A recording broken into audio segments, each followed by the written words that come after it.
Welcome to the Ari Hoffman Show on Talk Radio 570 KVI, your home for the politically homeless, streaming live at KVI.com and the KVI app. If you want to be part of the most dangerous show on the airwaves, call or text the KVI studio line at 206-421-5757. That's 206-421-5757. Coming up this hour, somebody who's a harm reduction employee gets arrested for dealing drugs. Oh, shock, shock. But before we get to any of that, time for your daily dose of adrenaline. You want me to stick this into my heart? Are you f***ing nuts? For months now, literally for months, Democrats have been saying, where's the autopsy? Where's the autopsy? Where's the autopsy? What is the autopsy? Democrats are trying to figure out why they lost so bad.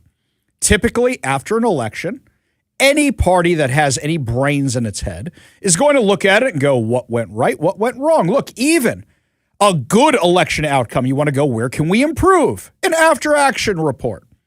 Now, in 2012, when Mitt Romney got destroyed by Barack Obama, the Republicans did something similar, and they created a report, and it was known as the autopsy because Republicans lost so bad. So now the Democrats are doing the exact same thing, and it's been called the autopsy because for them, losing to President Trump is like dying. Oh, how can I go on? Oh, life is so terrible. The orange man is back in the White House. Well, they've been pressuring to see this thing since February. Now, I'll admit, and I'll take the Democrats' side on this, or at least the DNC's side on this for a second. If you want to do it right, it takes time. I don't think it should have taken this long. If I polled a whole bunch of you, and I said, why do you think the Democrats lost the election? You would tell me one of the following reasons. And feel free to call in or text in with your own. One, the Democrats never admitted that they just dropped Joe Biden. The Democrats never admitted that Joe Biden was senile. The Democrats never had a primary to replace Joe Biden. The Democrats anointed cackling Kamala. Kamala Harris was a terrible candidate. They had no actual policies. They were running on crazy.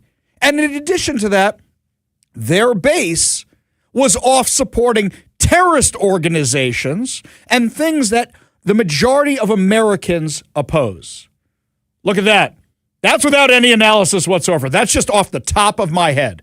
Did I miss anything? That was pretty good. I got to say, off the top of my head, no prep, just rattling all that off. That was pretty good. I'm pretty impressed with me. None of that's in the report. None of that is in the report at all. None of it. So this thing comes out, and the Democrats are mad going, this is it? This is what you spent all this time on? And the Republicans going, this thing is a disaster. This thing shows me a couple of things. One, the Democrats are a disaster. And as bad as it's looking for the GOP come the midterms, if this is the party we're up against, we're in good shape. We shouldn't get complacent, by the way. But it shows that the DNC itself is an absolute disaster. Now, was this a head fake? Could they be putting this out there to say, oh, we're such a disaster. Oh, no, but really they have their stuff together? I don't know. This is pretty bad because here's what the DNC chair, Ken Martin, said. He put this out there. This is in the Blueprint, which is their little magazine. I'm just reading from him. I was elected chair of the Democratic National Committee 3 months ago after one of the most painful and consequential election losses for Democrats in modern history. It was a punch to the gut, and people were pissed off. How, we all asked, could Democrats have lost to Donald Trump again? How do we blow through billions of dollars, and where do we go from here? When I commissioned a comprehensive review of the 2024 election, I started a process to answer those questions while interrogating where our party was systemically and historically fallen short. I did not want that process led by anybody directly tied to the 2024 cycle, either the campaign or the consultants involved, and I did not want to put my own thumb on the scale for what might be produced. What I did ask for were actionable takeaways for the future. I wanted real, in-depth, specific recommendations to improve our allocation of resources, tech, data, organizing, media strategy, and more. I chose someone who I thought could produce this type of report. When I received the report late last year, it wasn't ready for prime time, not even close. And because no source material was provided, fixing it would have meant starting over from the beginning, every conversation, every interview, every data set. Stop. then that's what you should have done. Fired the person who you hired to do it. Hey, call me. I'll do it for you. How many millions of dollars did you pay the guy who screwed this thing up? Because this is a disaster. I could have done it for you for a fraction of the price. Actually, I probably would have charged you more because you're Democrats. At the time, Democrats had just come off a series of massive wins in November's off-year elections, and midterm season was about to start. In December, I announced we should shelve this report, and I meant what I said at the time, that I didn't think dwelling on 2024 or looking backwards so late in the game helped us win elections. At the end of the day, winning elections is my job. In short, I didn't want a distraction. Ironically, in doing so, I ended up creating an even bigger distraction. And for that, I sincerely apologize. I am not proud of this product. It does not meet my standards, and it won't meet your standards. I don't endorse what's in this report or what's left out of it. I could not in good faith put the DNC stamp of approval on it, but transparency is paramount. So today I am releasing the report as I received it, in its entirety, unedited, unabridged, with annotations for claims that couldn't be verified. Wait a second. So you're getting so much pressure to release the report. You're releasing this garbage, absolutely garbage report and hoping for the best? That's what it is? Okay, so let's see what they think happened. And let's compare that to reality for a second, okay? The Democrats claim they became organizationally weak, geographically concentrated, culturally disconnected from large portions of the country, and overly dependent on late-cycle media and anti-Trump messaging. That's actually all accurate. All of that is accurate. It's what they left out that you got to ask why they left out. So the authors of the report believe that Democrats abandoned state parties. Yes, they did. In a lot of places, they completely left out certain states. Abandoned rural America. Yes, they did. Stopped year-round organizing. Now, this is interesting. Who usually does the organizing for the Democrats? The radical left. What was the radical left busy doing?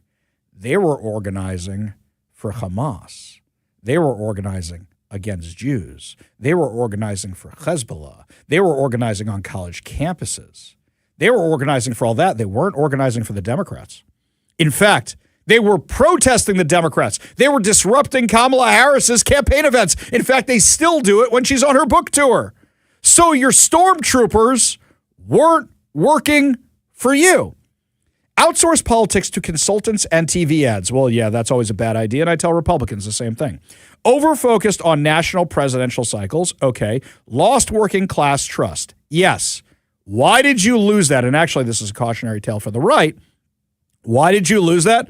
Because you kept downplaying their concerns about the economy. Because you kept taking the wrong side in 80-20 issues, like when it came to public safety, when it came to the border, when it came to the trans ideology and the woke nonsense. Failed to build durable relationships with voters. That's a nice way of saying Kamala and Democrats seem out of touch and don't connect. They're right about all of this. So why would they leave out everything else? Why would they leave out everything else? What, you don't want to offend Joe Biden? He'll never read the thing. You don't want to offend Jill Biden? They're out of power. You don't want to offend Kamala Harris? You're worried about her coming back? Who do you not want to offend, or maybe you just don't want to admit how bad your radical activism is in your party, which is what I think actually happened. The authors noted regarding the Electoral College and geographic analysis, Democrats are becoming too geographically concentrated. Oh, they're fleeing red states to go to blue states? Or they're just all hanging out in New York and Seattle and Los Angeles and Chicago together? Uh-huh. Republican votes are far more efficiently distributed, which is why Republicans were able to win enough districts to deliver the swing states. Electoral college math increasingly favors Republicans. Senate structure favors Republicans. And future census/reapportionment trends could worsen Democratic advantages. They lost rural areas by massive margins, and continuing to lose them is unsustainable, which means you lost middle America, you lost flyover land. Democrats cannot survive as purely urban metro coalition. Oh, you think? And long-term population shifts, aka COVID, threaten future Democratic presidential paths. Every lost House seat after reapportionment means another lost Electoral College vote. Blue state population decline weakens Democrats structurally. All the stuff about the electoral process. What does it actually mean? People are fleeing blue states for red states. So the red states are going to pick up congressional seats. So the red states are going to have more people, more votes, more power. Blue state population weakens Democrats structurally. There's something else here where actually this is encouraging for the right. You know how we always talk about the mainstream media? Well, here the report blames Democrats for relying too heavily on the lamestream media and the late night talk show hosts, acknowledging that they don't have an infrastructure like we have with talk radio, with podcasts, with the Daily Wire, with the Blaze, with everything Republicans built because they got kicked out of the mainstream media, because they get censored by the mainstream media. And they said relying on that is a problem. So why do you think Democrats are now going to Pod Save America, John Favreau? Why do you think they're going to Hassan Piker? Because they think that's the way to go, not realizing these guys are absolute lunatics and that their policies alienate the average American. So what was missing from this thing? The most glaring omission is Joe Biden's age and Joe Biden's health. That is the most glaring thing, that Joe Biden wasn't up to the task. It never talks about Biden's visible decline, public distrust after the debate. I would argue the debate is when the Democrats lost it, when you see Joe Biden unable to even coherently form a sentence, and you've got Donald Trump not even at his best, stomping all over him. What about Democratic credibility? After that, completely out the window, out the window. The report constantly talks about trust, but avoids discussing one of the largest trust collapses of the entire cycle. What else did it leave out? Kamala Harris herself as a candidate. They say she had messaging failures, branding problems, and timeline constraints. Oh, we're still going to blame it on the 100 days? It avoids discussing why was she unpopular? Why did voters not trust her or like her? Why did they see her as inauthentic? Was she politically overmatched against Donald Trump?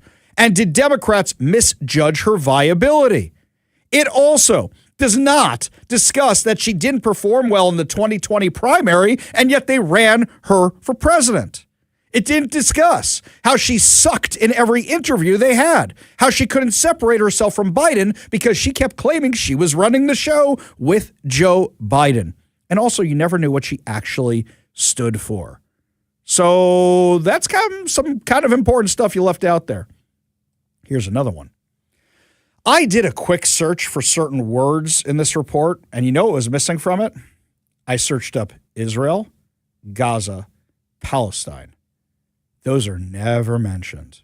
Never, ever, ever mentioned. The report does talk about youth disengagement, why they lost irregular voters, and why their coalition is falling apart. Do you know why that is? Because the far left saw Kamala Harris and Joe Biden as pro-Israel, which they weren't. You know, that Joe Biden refunded the Palestinian Authority's Pay for Slay program, which is where they pay terrorists to go kill people in Israel. And Joe Biden took off the sanctions and restrictions on Iranian money, which funded a terrorist regime. All that led to October 7th and everything that came after that. So now they got to clean up their mess. And the left saw them as being too pro-Israel. And the left kept protesting them. Remember all those efforts to tell people to stay home and not vote for Kamala Harris to get the message out there? Well, the message is out there. And if you're looking at the primaries right now, the message has been learned by some of these people where what they're doing, the radical left, the anti-Israel, the pro-Hamas, the pro-terror wing of the party, they're the ones who are challenging the far left Democrats thinking they're not far left enough, or the moderate Democrats thinking they're definitely not far left enough. It doesn't address the protests, the campus unrest, all the anti-American stuff, Muslim voter shifts, progressives being angry about the war overall, or generational fractures over Israel. Michigan. All of this was in play in Michigan. All of this was in play with youth turnout. All of this was there. And yet none of it was discussed in this report. None of it. It didn't discuss the border. You can't have all these families, these angel families out there, talking about how they lost their kids, lost loved ones, which they shouldn't have because of criminal illegal aliens, and then say, oh, no, we're going to ignore that because we got to keep bringing people over the border. They didn't discuss it at all. They left it out. Left it out. They left out everything about COVID. Everything. Completely left that out. Gone. We're not going to discuss this. Left it all out. They left out the economy and how the average American felt. So they just used broad strokes like, oh, well, you know, we were alienating voters, or we weren't communicating well with voters, or our messaging was off with voters. They don't want to admit the real problem. The real problem is the Democrats don't know what they stand for.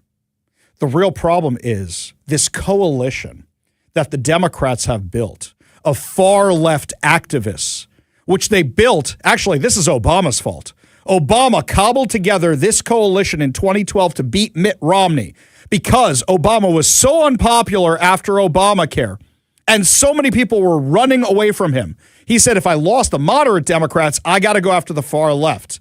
And the truth is, Obama was a far left guy. So he cobbles together this coalition, and that's the one who's been trying to take over the Democrat Party, which is why you're seeing Barack Obama around now championing them, talking about how great Hassan Piker and all these guys on the far left, anti-Israel, woke extremist, Antifa-supporting lunatics are, because that's who's running the Democrat Party. This thing is called the Autopsy. And I'll tell you, it's a little bit more true than you realize. It's a terrible report. But the Democrat Party is dead. The Democrat Party that many of you think you are members of does not exist anymore. This is now the party of Hassan Piker. This is the party of Anna Kasparian and Cenk Uyghur from the Young Turks. This is the party of Pod Save America. This is the party of the campus protesters. This is the party of the trans male inmates in prisons in Washington abusing females.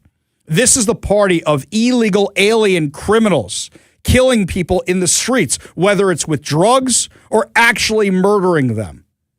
Your party has been taken over by Antifa radicals. This is the autopsy of the Democrat Party in more ways than just why they lost an election. This is why you lost your party. And to my Republican friends out there who are celebrating Dems being in disarray, this is a cautionary tale for you. And the reason it's a cautionary tale for you is it shows you what you're up against. And if you think, oh, they're in disarray, the far, far, far left isn't in disarray. And if the Republican Party can become the MAGA party, and Trump can turn the Republican Party into what MAGA is. I'm not saying I have a problem with that. I'm just saying that's what happened. When the Republicans had no messaging, when Republicans had no idea to win, that means the far left can do the exact same thing to the Democrats. And you need to look at this and realize you are not running against your daddy's Democrats. You are running against the Antifa-supporting, Hamas-loving, absolute lunatics that are out there in the streets. You may think they're easier to win, but that's the youth vote they are cultivating. And you got to watch out for these small elections across the country because those are the ones they're targeting. And that's how they took power of every single level in Washington government, by going further and further and further to the left like a frog on a hot plate, turning up the heat a little bit at a time until people didn't even realize it was too late. Don't say I didn't warn you. We go to the KVI studio line. Take a call from our friend Transit Joe. Transit Joe, what's up, man? I agree with you that the Democratic Party's got to have a real reckoning here. On one hand, they've got they have the governor finally take a small step and recognize the bigotry and hate Jews have experienced. And then the governor's own tweet or post is covered in so much anti-Semitism. You would believe that it was Governor Bob Ferguson of Gaza and not Washington. Yeah, and also you should be asking yourself why he's celebrating Jewish American Heritage Month on the 20th, 21st day of the month, rather than the first day of the month. What was he waiting for this whole time? Not that I really care about Jewish American Heritage Month. I don't celebrate it or anything. I didn't even know we had a month. But why is he waiting until the 20th to actually say anything about it? And why hasn't he said anything about the attack on Jews at a fundraiser in Seattle 4 weeks ago? Those are all fair and legitimate questions, because on the other hand, we have the great Jewish American Zimmerman war hero, Vanessa Kritzer, who's running in the 45th legislative district as a Democrat. And where is Bobby Ferguson in defending the great Jews of the East Side? Joe, nobody even knows she's running. I gotta tell you that, man. Nobody knows she's running right now. That's not a race that anybody's watching. I don't think that's the concern here. I think the concern is Lauren Davis. The concern is Lauren Davis, who is running, who's a left-leaning Democrat. Up until recently, I would call her a far left-leaning Democrat, but she's moderated recently, realizing her juvenile rehabilitation programs aren't working out and her juvenile public safety stuff isn't working out, so she's open to change. She's being challenged by Imran Siddiqui, who is head of the local chapter of the Council on American Islamic Relations, which is an unindicted terrorist group. Okay, we all know this. That's what they actually are. They were a link to the Holy Land Foundation. That's what you got to be worried about right now, Joe. Appreciate the call. Appreciate you being part of the show. You want to be part of the show, give us a call or text at 206-421-5757. Or let us know what you think is missing from this report. Give us a call or text at 206-421-5757. Why do you think the Democrats lost in 2024? We'll let the theories commence when we come back. Also, when we come back, my friends, a person who's in charge of giving out harm reduction supplies arrested for drug dealing. Give you all details when we come back. You're listening to the Ari Hoffman Show.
Kevin, you know how we love to beat up on Pacific Place about how there's nobody in Pacific Place and how it's empty all the time and how there's no stores and the only thing there is like a Thai place and the AMC theaters and the Johnny Rockets and that's all in, but occasionally from time to time a special exhibit comes through. Yeah, didn't you go see like some sort of Friends exhibit exactly. or some nonsense like that? They set up shop in the old Barnes & Noble, which now apparently there's a new Barnes & Noble that just smaller, opened tinier. up downtown. Oh, yeah, for sure, for sure. Right. That's for the cruise people, by the way. I looked into that. Apparently it's for cruise people buying books before they go on the cruises. That's what it's for.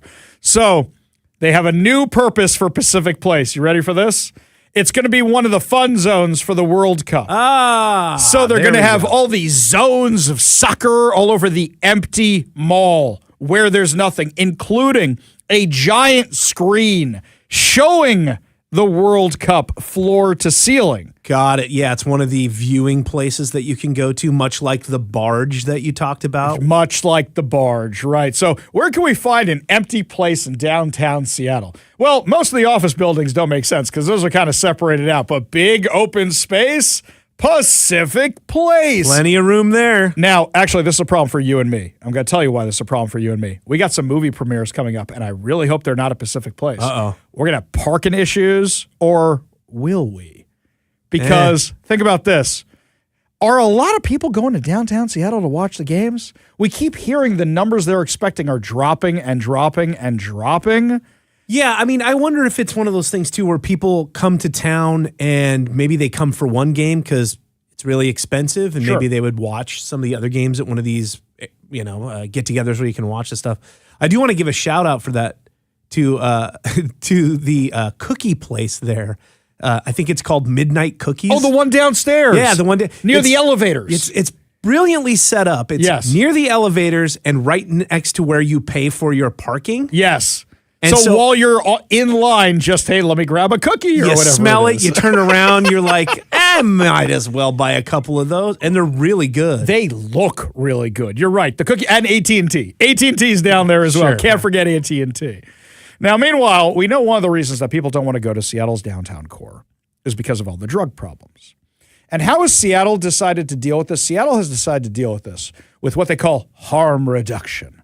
And what that means is we're going to give you the needles you inject yourself with so you don't get HIV. You can kill yourself with whatever you're injecting yourself with, heroin or fentanyl or whatever, but now you won't have AIDS, even though it doesn't actually do that. And then, hey, hang on, we're going to get a clean spoon and fresh foil to heat up all your stuff. We're going to show you how to inject it. In fact, we're going to watch you inject it, and maybe we'll be able to save your life. And I've been saying you're literally helping people commit suicide. You're literally part of this. So it's not suicide anymore. It's homicide. Well, then I saw this story from the Department of Justice.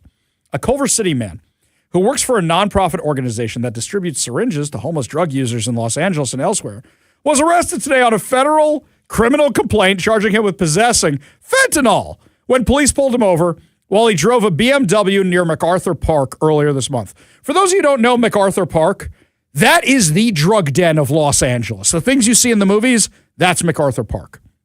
Christopher Barrett Johnson is charged with possession with intent to distribute fentanyl. Wait, he's just doing his job. It's clean fentanyl. Don't we have places around here that want to put it in vending machines? It's clean fentanyl, right? Right? It's fine. It should be. It's harm reduction. Oh, you mean that when they always say, we're not giving out drugs, they're actually giving out drugs? When I went to the injection site up in Vancouver and they let me in and they let me walk around inside that place, they had a safe. And you know what was in the safe? Drugs. So whenever they claim, we're not actually giving out drugs, we're just helping them, they're giving out drugs. Or was this guy a full-on drug dealer? And I ask you, what's the difference? Johnson works for People Assisting the Homeless, a nationwide nonprofit that offers services to homeless people, including street outreach, interim, and permanent housing. Path also serves as a vendor distributing syringes, including in MacArthur Park, a sector of the city characterized by high rates of poverty, with many of its residents and visitors being drug users. Oh, you think? Johnson is expected to make his initial appearance in court tomorrow.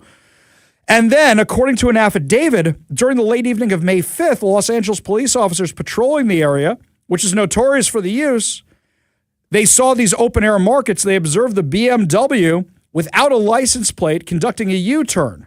They did a traffic stop. Wait, we shouldn't do traffic stops, right? They're bad. Traffic stops are bad. That's what the Democrats say.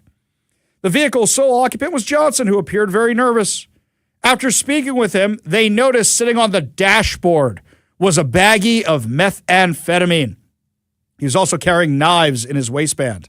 They ordered him out of the car.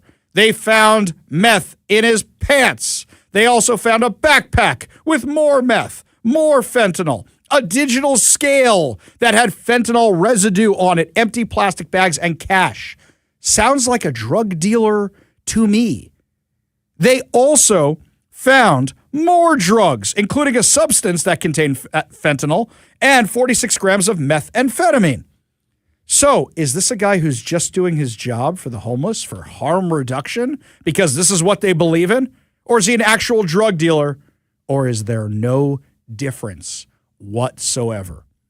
And this may be happening in Los Angeles, but you know damn well it's happening here in Seattle as well, and anywhere else they claim they're doing harm reduction. Up next, my friends, the feds are cracking down on this drug insanity, and they're also cracking down on fraud. We'll give you all details of the latest indictments and prosecutions announced today. You're listening to the Ari Hoffman Show on Talk Radio 570 KVI.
If we had a normal world, this year's Pulitzer Prize would go to Nick Shirley.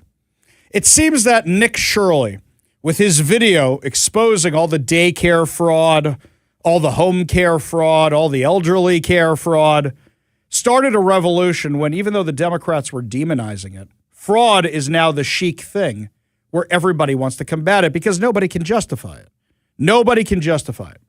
We've had stories this week where even King County now wants investigations of the fraud. And I actually think that what's happening is, take Gurmay Zahalai, right?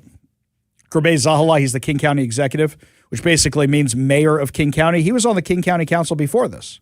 So he supported a bunch of this nonsense. But they all see that Tim Walz couldn't run for re-election. They all see that his political career is over.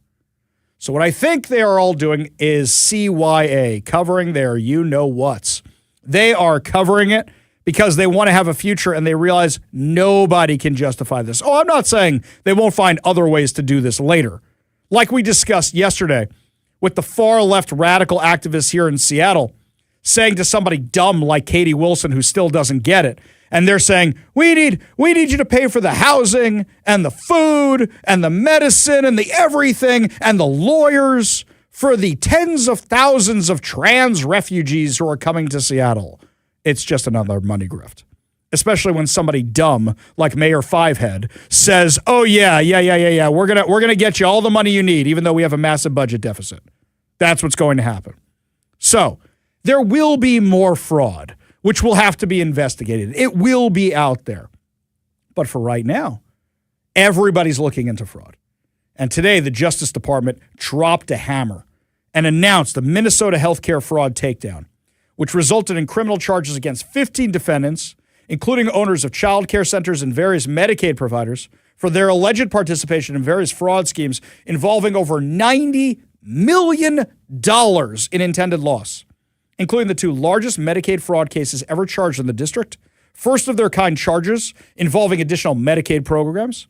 The Justice Department also announced a major investment in combating Medicaid fraud through a significant expansion of the division's healthcare fraud section, allocating funding to permit the hiring of 15 new trial attorney positions to combat Medicaid fraud across the United States. I mean, this is one of the biggest fraud busts ever in the U.S. They say the largest Medicaid autism fraud case ever charged by the department. Two defendants were charged in connection with an approximately $46.6 million scheme to defraud the Early Intensive Development and Behavioral Intervention Program, a program funded by Minnesota Healthcare Program that offers medically necessary services to people under the age of 21 with autism spectrum disorder. Now, these are the guys who were signing up kids who didn't have autism and they didn't exist, or they did exist and people were using real names, but the kids didn't have autism, and defrauding the government that way. Which means also when Minnesota says we don't have the funds to pay for other things or real autism, it's because it's all going to fraud. As alleged, the defendants paid kickbacks to parents who brought their children to autism centers, diagnosed children with autism regardless of medical necessity, and billed for autism services that were not actually provided, depriving children who did need assistance of needing care. This is something else the Democrats can't wrap their heads around, or maybe now they're finally wrapping their heads around, which is that if the money's being spent on fraud, it's not being spent on the services you guys claim to champion. It makes you all look like a bunch of hypocrites. In the Integrated Community Supports Program, one defendant was charged with $1.4 million scheme to bill for services that were not provided as represented. ICS is a Minnesota Medicaid benefit designed to fill a gap in the service continuum between a person living in their own home and more restrictive services such as group homes and assisted living. So basically, these people were saying, yeah, we're taking care of whatever relative, and there was no relative. Or they were just sitting at home with mom, or they were going to the job and claiming they were sitting home with their brother or sister or whoever it was. Millions of dollars flowing through this. Fraud after fraud after fraud. They also had the same kind of thing in individualized home supports. Charges were brought against 8 defendants for defrauding housing stabilization services of approximately $15.7 million. Some of the defendants were residents of Pennsylvania who engaged in fraud tourism, knowing they could get away with this in Minnesota, and traveled there for lucrative opportunities to commit fraud. This is, guys, the amount of they were using Medicaid money for coverage for HSS, the program for medical assistance benefit designed to help people with disabilities, including seniors and people with mental illnesses and substance abuse disorders, to find and maintain housing. But these people saw there was fraud, took advantage of it. Feeding our future. That was another part of this. The child care fraud. The department announced charges against 2 defendants in connection with defrauding state and federal programs designed to subsidize child care. Oh, you mean all these daycares that aren't actually daycares? This is a massive indictment. I don't think I've ever seen one. This is the press release for the indictment. I don't think I've ever seen a press release this long before. But this is what they're cracking down on. So in response to this, I just say, hey, guys, can you come out here to Washington? Please, oh, please, oh, please, can you come on out here? Because I guarantee you're going to find a lot of the same stuff. In fact, one of our listeners is helping me track down a bunch of it. And right after Memorial Day weekend, we're going to be opening up a whole bunch of investigations on these fraudulent daycares. Again, I should say, allegedly fraudulent daycares. One of our amazing listeners is helping me out. Because remember when Bob Ferguson released that list of the daycares that were getting funding? You remember that? But then he blurred out a few of them and said, oh, no, we're not going to tell you who these ones are. And we had to pressure them to give us a list. Well, now that we have the list, we found out why he was covering it up. That's going to be after Memorial Day. We'll have all the details on that for all of you. Make sure you are following me on socials, Ari Hoffman Official on Facebook and Instagram, The Ha-Father over on X. Up next, my friends, the ACLU is now defending convicted rapists and murderers who are abusing women in Washington prisons. The left has lost its mind. Give you all details when we come back. You're listening to The Ari Hoffman Show on Talk Radio 570 KVI.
Before we get to all things woke, my friends, today you have 3 opportunities to win fantabulous prizes. So, we are giving away a pair of tickets to Bingo Loco at the Snoqualmie Casino, the interactive stage show which takes the concept of bingo and puts it on steroids. You got DJs playing the best music, you got comedians, you got incredible prizes, you got confetti showers, you got dance-offs.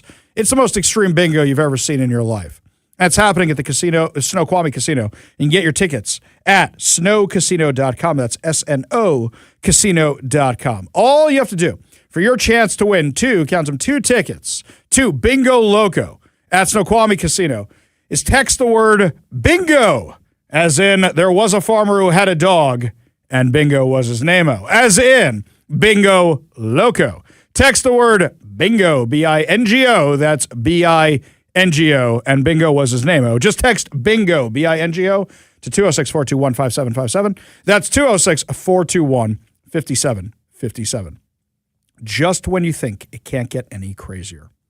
Our big story this week has been that the Justice Department is coming down like a ton of bricks on Washington State for putting biological men in prison cells with women. Biological men who are in prison for murder, for rape, for child molestation, and they have all their equipment intact. And they're forcing them into cells with biological women. So, things have happened. There have been assaults, according to these women. They are alleging horrible abuse, violence, sexual assaults, you name it. And Washington State goes, no problem. We don't see a problem. So the Justice Department rides to the rescue. At the same time that the Justice Department announced that they were dropping the hammer on Washington State and starting to investigate this, I got back a public disclosure request, which showed that Washington State has spent over $5 million on trans surgeries and treatments, including laser hair removal surgery for trans inmates for some of these psychopaths. So your taxpayer dollars are going to pay for that, and it's grown exponentially the amount of money they've been spending in 2026 and 2025, which means they're spending more and more and more and more. So as all this is happening, you go, nobody can defend this. Nobody can. Even people who are friendlier to the LGB cause or the TQ cause or anything, you cannot defend this. There is no way to defend this. Well, along comes the American Civil Liberties Union of Washington State and saying, hold my Bud Light. They are all mad that the Justice Department is investigating this. They are all mad. They wrote this. You ready? Federal and state law require that prisons consider a person's gender identity and make individualized decisions about housing placements for transgender prisoners. These protections exist because of the serious safety risks facing incarcerated transgender people, particularly transgender women. So not the women who are being allegedly abused by these guys. No. The risks are for the men who identify as women. The Department of Justice announcement that is launching an investigation into placement of transgender women at the Washington Correction Center for Women represents another troubling move by the federal government to target transgender people. The ACLU of Washington remains steadfast in our commitment to protecting the rights of transgender people in Washington State, including those who are incarcerated. What about the women? What about the women who are forced to share cells and get abused by these guys? Congratulations, my friends. It's no longer believe all women. It's believe all trans women, which means biological men who think that they're women. The ACLU is literally riding to the rescue to defend men who are rapists, child molesters, and murderers. And it's not me saying that. It's not alleged. That's why they are in jail. And the ACLU is defending them. Where's Norm Macdonald when you need him, like with his terrorist joke? That's really what this is. It's the meme I see all the time that if there was a zombie apocalypse today, there'd be an activist group that's out there defending the zombies. This is literally what it is. This is the ACLU. Hey, when are we going to investigate the ACLU the same way that the Southern Poverty Law Center was investigated? I think they're ripe for it. Oh, by the way, before I forget, while we're still on this topic, I know times are tough, and I know you could use a little bit of extra money. So I want to let you all know about a job position that's available in the state of Washington from the Department of Corrections, as a matter of fact. Physician 3, transgender medical specialist. Would you like to know how much the transgender medical specialist gets at the Department of Corrections? The salary range is between $207,000 a year and $275,000 a year to analyze, direct, and coordinate medical care provided to transgender incarcerated individuals statewide. So as if we weren't spending enough money on this already, now we need to spend $250,000 plus per year on a salary for a person to deal with the rapists, murderers, and child molesters who claim that they are trans. That's Washington State. We go to the Warrior Injury Law studio line, take a call from Ron in Tacoma. Ron, what's up, man? A couple things. Maybe we got to give the Democrats a break. They're very uneducated, and maybe they just have a misunderstanding of the penal code. Anyway, so boo, boo. Continue. Yes, keep going. I just wanted to weigh in on the 5,000-pound jackass in the room. Careful, Ron. Careful. Yep.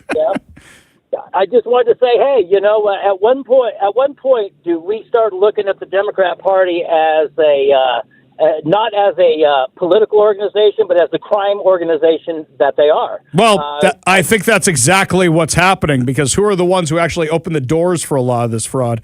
Ron, wish we had more time. Got to run, though. Got that break coming up. When we come back, my friends, more businesses leaving Washington. Economic outlook not good. We'll tell you how bad it is when we come back. You're listening to the Ari Hoffman Show on Talk Radio 570 KVI.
Welcome to the Ari Hoffman Show on Talk Radio 570 KVI, your home for the politically homeless, streaming live at KVI.com and the KVI app. If you want to be part of the most dangerous show on the airwaves, call or text KVI studio line at 206-421-5757. That's 206-421-5757. Coming up this hour, a local school superintendent is arrested for not reporting sexual abuse. Is this finally the beginning of a trend? And will other districts learn their lessons? But before we get to any of that, I know these online polls are meaningless. I know they are. They are not scientific. You don't know if it's people actually from your area taking the polls. You have no way of knowing. But there was something interesting I saw this morning on Como News. Como News had up a poll that said, would you consider moving to a state with lower taxes? It was a discussion about the income tax and all the other taxing here in Washington. When I saw it, and it was relatively soon into being posted, it had over 7,000 votes. 79% of these people said they would consider moving to a state with lower taxes. 79%. I assume the other 21% are the Democrats in Olympia or the people grifting off the taxes. 79%. Now, even though this is not scientific, even though this is an online poll, these are the numbers we've seen. In fact, I don't know anybody who hasn't discussed it. Anytime this comes up in casual conversation with my friends, yep, we've talked about it, but we can't go because of mom or grandma or kids or job or whatever the case may be. I think it's pretty much everybody has discussed it. I mean, yeah, there's the Democrats that go, I'm going to keep this grift going as long as I can, and then I'm going to pull a Jay Inslee and move to Idaho. But this is how bad things are. In fact, Fox News is taking another run at Katie Wilson. So what happened was the other day, Rob Saka, Seattle City Council member Rob Saka, does an interview with the New York Times talking about how he's worried about Katie Wilson. Well, dude, you supported her, so I don't really want to hear it. We all knew this was a problem. Here's what he told the Center Square after that interview. I personally disagree with the approach that I think we all saw clips of, but I am personally concerned that Starbucks is leaving, and what that means for our city's economic vitality, jobs, potential job growth or lack thereof, and again, what it means not only just for our city, but for our region. Okay, where is your bill to lower taxes? Where is your bill to make it a more friendly business environment for Seattle? Where is your bill to investigate fraud in Homeless Inc.?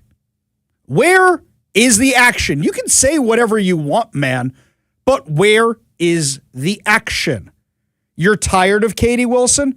You think she's dangerous? You think jobs are leaving?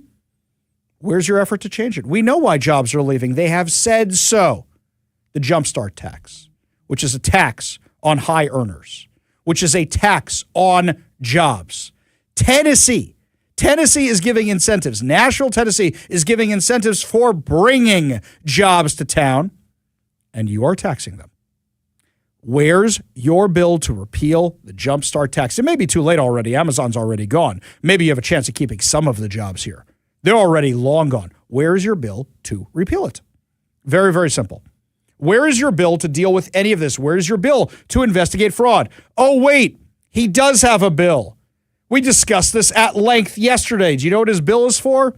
A $1.5 billion bond to redo Seattle Center. That'll fix it. Let's redo Seattle Center. That'll stop Starbucks from leaving, right? Who's going to go to Seattle Center? So you want to get a bond. You want to take out a loan to redo Seattle Center. I got an idea. How about you go to Starbucks? Oh, wait. Can't go to Starbucks. You can't ask them. I mean, that would have been nice. Here, perfect one for you. The Starbucks Armory, the Starbucks Food Court, the Starbucks Pavilion. Oh, wait, there's not even a Starbucks there anymore because you closed it, right? That's just not going to happen. Memorial Stadium. How about you just call it the Alaska Airlines Arena like you did with UW or Boeing? Who doesn't have an arena yet? Who can we go to? Xfinity? REI. Oh, REI. Oh, you're too busy protesting. Can't go to REI, can you now? How about Amazon? Huh, can't go to them. Well, who can you go to? They criticize Trump's ballroom, but that actually has a practical function. And I'm not saying tourism isn't practical, but you're losing the jobs. You're losing everybody who is going to pay the bills for your insanity, for your project, and you still want to go forward with it? I would love to see Seattle Center revitalized. I used to walk to it all the time because it's 2 blocks away from us. I like walking through Seattle Center. I used to like taking my kids to Seattle Center. $1.5 billion, you got to rationalize that one for me. You got to rationalize that for me. You really do. Fox News was calling out Katie Wilson and how now she's kind of changing her tune about, maybe I was a little too rough on Starbucks. Oh, you think the day you're elected mayor of Seattle, you're not even the mayor yet, the first stop you make is you go to support the baristas who are on strike outside of Starbucks. You go down there to march with them and call on everybody to boycott Starbucks, one of the largest employers in your city. That was your first move as mayor-elect. Your first one. And then when you heard high earners are leaving, wealth is leaving, you said, bye. Well, now everybody's actually leaving. Are you still saying bye? I think she realizes she has a real problem now, don't you think? Yeah, seems like this is getting worse and worse and worse. So her now all of a sudden trying to change her tune isn't really working. Fox News said conservative radio host Ari Hoffman blasted Seattle leaders in a post on X, writing that the city is once again a national embarrassment. Yes, I did write that. Quote, this time, thanks to socialist Mayor Katie Wilson telling everybody to boycott Starbucks the day she gets elected, then Starbucks announces they are leaving, and when asked about Capital Flight, she says bye and giggles, Hoffman wrote. Yes, exactly right. In fact, this thing is really just a hit piece on Katie Wilson, how everybody's calling her out across the country, like pollster Scott Rasmussen, who also weighed in an X, arguing that Wilson's comments reflect broader voter concerns over whether high taxes and anti-business rhetoric are driving wealthy residents and investments out of blue cities. Oh, you bet they are. There's a new report from Mountain State Policy by our friend Jason Mercier. He said this finding from Evergreen State's Economic and Revenue Update for May. Quote, Washington job growth has been weaker than expected, and revisions have lowered the level of employment. Employers are also sounding the alarm about the crushing tax and regulatory burden being imposed by Washington lawmakers. A new study by the Association of Washington Business found Washington is one of the most expansive and complex regulatory environments in the country.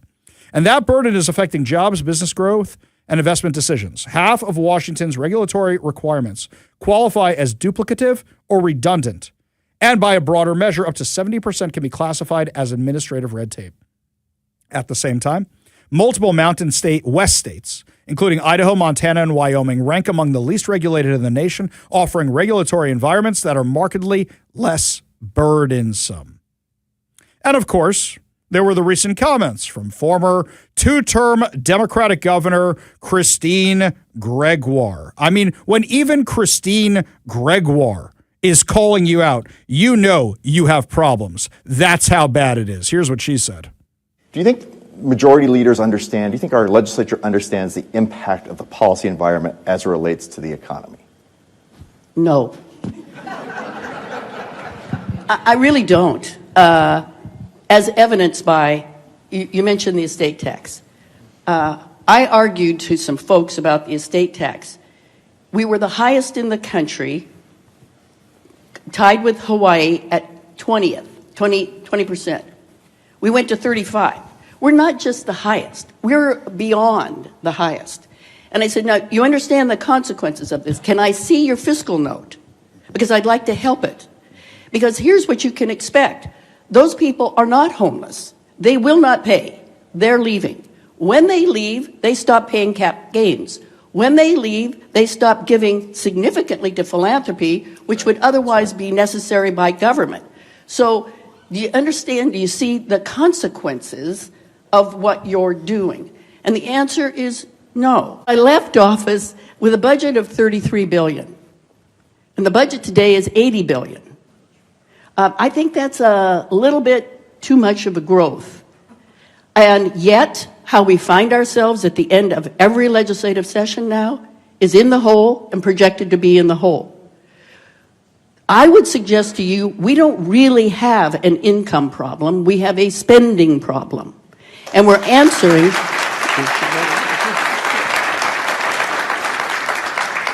And we're answering it by stacking one more tax, one more rule, one more regulation. And the one thing that the business community doesn't need is that lack of predictability. How many people in either of the Democratic caucuses have come from a business past? Okay? So if you haven't come from it, you don't know it, you don't understand it, and therefore, to me, we all collectively, and Chris and I have talked a lot about this, have to educate from the outside in. We have to explain things like sales tax on services you thought was a nice attack on big business. And here are the small businesses that have been tremendously adversely impacted, as well as the customers.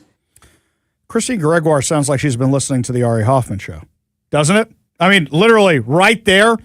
I have no notes. I have no notes at all. Wow. Christine Gregoire, in your old age, you're becoming pretty Republican.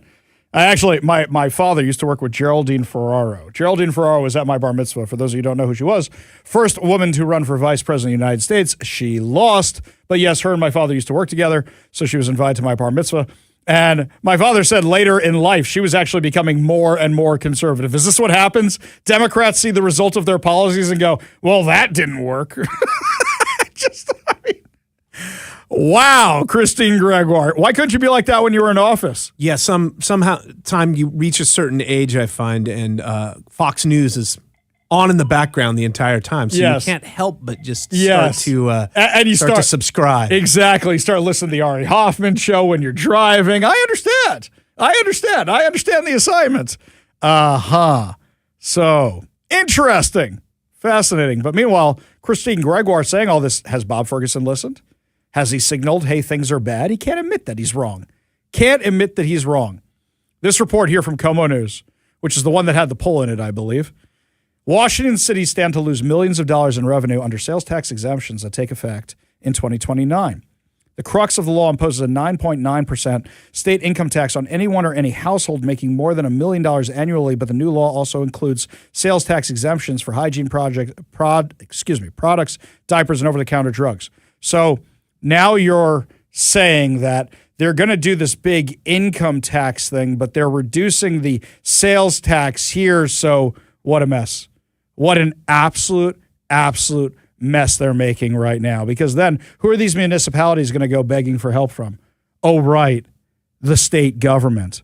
This is just going to keep getting worse. And just watch. This is just going to keep getting worse and worse because revenues are already down. Because when all those wealthy people leave that you're counting on their money for, how do you plan on paying for anything? Oh, I know, just raising the taxes on everybody, right? According to the Center Square, state transportation officials are considering raising toll rates on I-405, State Route 167, to $18. To $18. That's more than they charge to cross the George Washington Bridge in New York. That's crazy. And you have to pay that, what? You have to pay that 2 directions every day? That's insane. That's absolutely insane.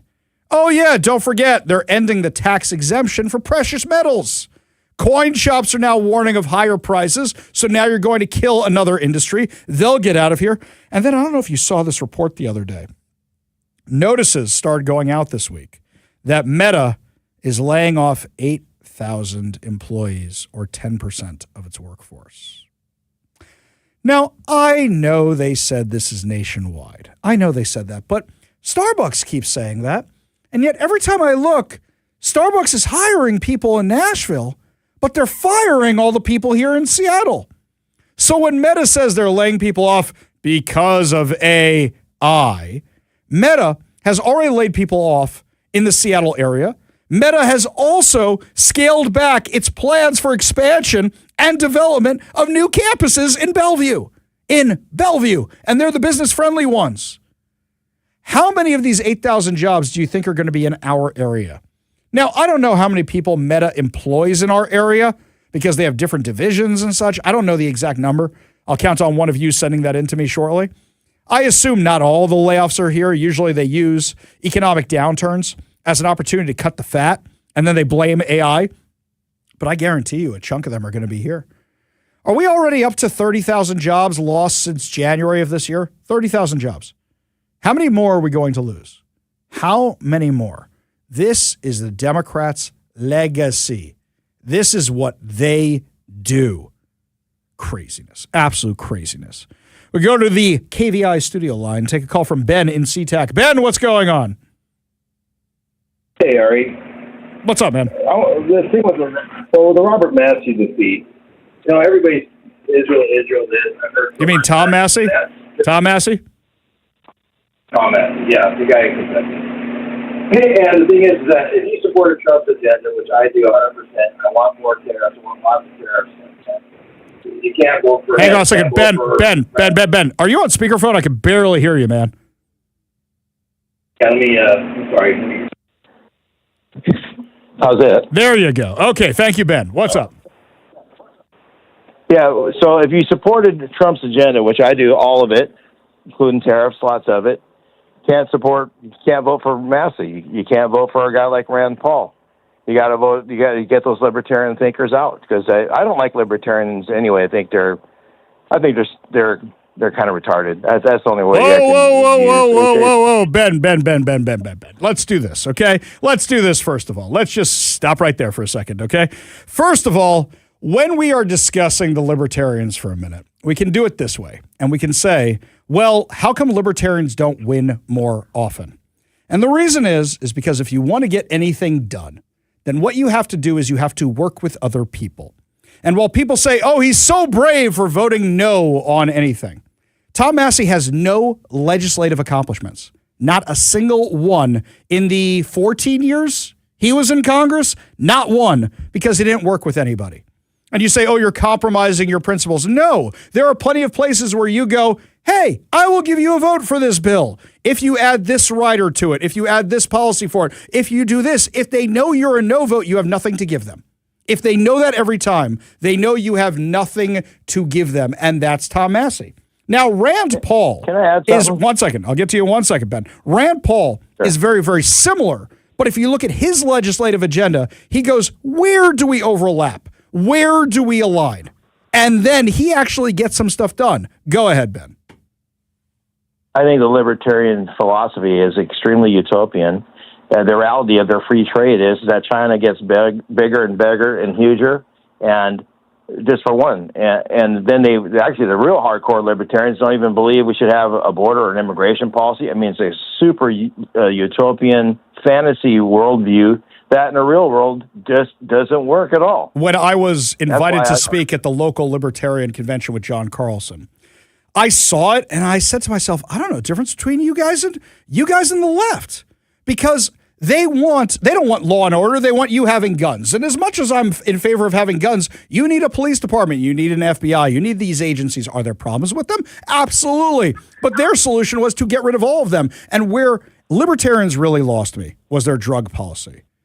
Do what you want. Yep. Do whatever you want. And it affects all of us. So, yeah, I mean, I like some of my libertarian friends, but most of my libertarian friends who think they're libertarian are not actually libertarians. They think they're libertarians, and then when I tell them libertarians are, they kind of go, oh, that's not me. Ben, appreciate the call. Appreciate you being part of the show. You want to be part of the show, you give us a call or a text at 206-421-5757. That's 206-421-5757. We got a whole lot more to discuss as the show continues, my friends, including the fact that a local superintendent was arrested today. Why? Because they're a mandated reporter. And instead of reporting what was going on with sexual abuse of students, they were covering up for their teacher buddies. We'll give you all the details when we come back. You're listening to The Ari Hoffman Show on Talk Radio 570 KVI.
I hope this is the beginning of a trend, because police in Longview, Washington just arrested a local school superintendent. Now, they say there's more charges coming on another school official because they're accusing the superintendent of trying to cover up a student's report of a sexual assault. According to the Longview Police Department, today, Thursday, May 21st, 2026, at approximately 9:26 a.m., the Longview Police Department arrested Karen Clone Ninja, Karen the Clone Ninja, superintendent of Longview Public Schools, as part of the ongoing investigation related to the report of sexual assault case involving students at Mark Morris High School. Charges include tampering with a witness, which is a felony, failure to report, which is a gross misdemeanor, obstructing a law enforcement officer, gross misdemeanor. Additional charges are forthcoming from Andrew Schoonover, Executive Director of Student Services for Longview Public Schools, including but not limited to failure to report, making a false or misleading statement to a public servant. Quote, this investigation required a significant amount of time, coordination, and evidence to review, said the police chief, whose name is Robert Huta. We understand the significance of this case has in our community and the concern it created for students, families, staff, and the broader public. According to the probable cause statement, detectives developed information that Mark Morris High School staff and district leadership were made aware of allegations involving physical and sexual misconduct involving students as early as January 29th, 2026. Detectives further alleged Superintendent Karen Cloninger was made aware of details involving multiple students, including allegations that one student was forcibly dragged into the Mark Morris High School varsity team room, pinned to the ground, and partially disrobed.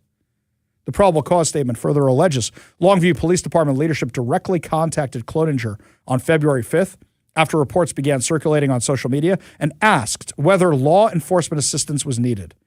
Detectives allege law enforcement was informed the matter had been investigated by the Longview School District and handled internally. That's a no-no, guys, when it comes to stuff like this. And let me tell you why. There is something they teach you, and I know this because I was a youth director for 20 years. When they do the orientation every year you got to sit through the same orientation about what a mandated reporter is. If you work with kids and something not kosher is going on, you have to, if you see something, say something. Not cover up, allegedly, for your other teachers' union buddies. I will remind you that Democrats in Olympia wanted to make a longer waiting period before they actually had to contact authorities when reporting this kind of stuff in schools. You are a mandated reporter. It's not, we're gonna handle this in the family. You know, you guys get mad at cops for the blue wall of silence, as you call it. What about the teachers? What about the teachers? Now, as I say all the time, you want to cut back on this stuff a lot? Cameras in every single classroom. And the reason they won't do it is because they know those are subject to public disclosure, and then you will find out what they are teaching your kids. There should be cameras in every single classroom. You know, I actually had a meeting with somebody who runs a preschool over at the synagogue with me. At the synagogue the other day, I had a meeting. And we're talking about where to put more cameras, because the interior is very well covered. The exterior could use a little bit of work. There's some blind spots, so we want to put some additional cameras in. That was one of the first things we made sure of when we finished the brand new building. Where are the cameras going? And in addition to the cameras, you know what else we have? You know how school doors have those little tiny, teensy tiny windows on the doors? These are massive windows on the doors. There's no way you can't see what's going on in the classroom, just to avoid the appearance of impropriety. And these schools don't even do that. These schools cover it up. These schools don't report it, which is beyond crazy. Now, we have had case after case after case after case after case of this stuff. It seems like at least once, if not twice a week, we have another case of another teacher behaving badly. And what do we find out in 90% of these cases? The majority of the time, we find out that the school knew, the school said they handled it internally, and didn't actually handle it internally. And it's not just out in Longview, Washington. We've seen it in Mercer Island. We've seen it in Seattle. We've seen it all over the place. This consistently happens where they don't inform the police what's going on. I understand that sometimes it's somebody making false allegations, and you don't want to tar and feather somebody for life. You don't want to destroy somebody's life. But if there's a there, if there's something, just contact the police and ask for a little bit of help. It doesn't mean the cops are going to raid your facility. There is nothing wrong with asking for a little bit of help. And then you're covered, by the way, legally. And you might be able to get to the bottom of it quicker. And you might not have a problem. But these schools are so anti-police and don't want police on campus. Some of them are so progressively left, even in red counties, that they won't do it. That they won't do it because they think police are evil.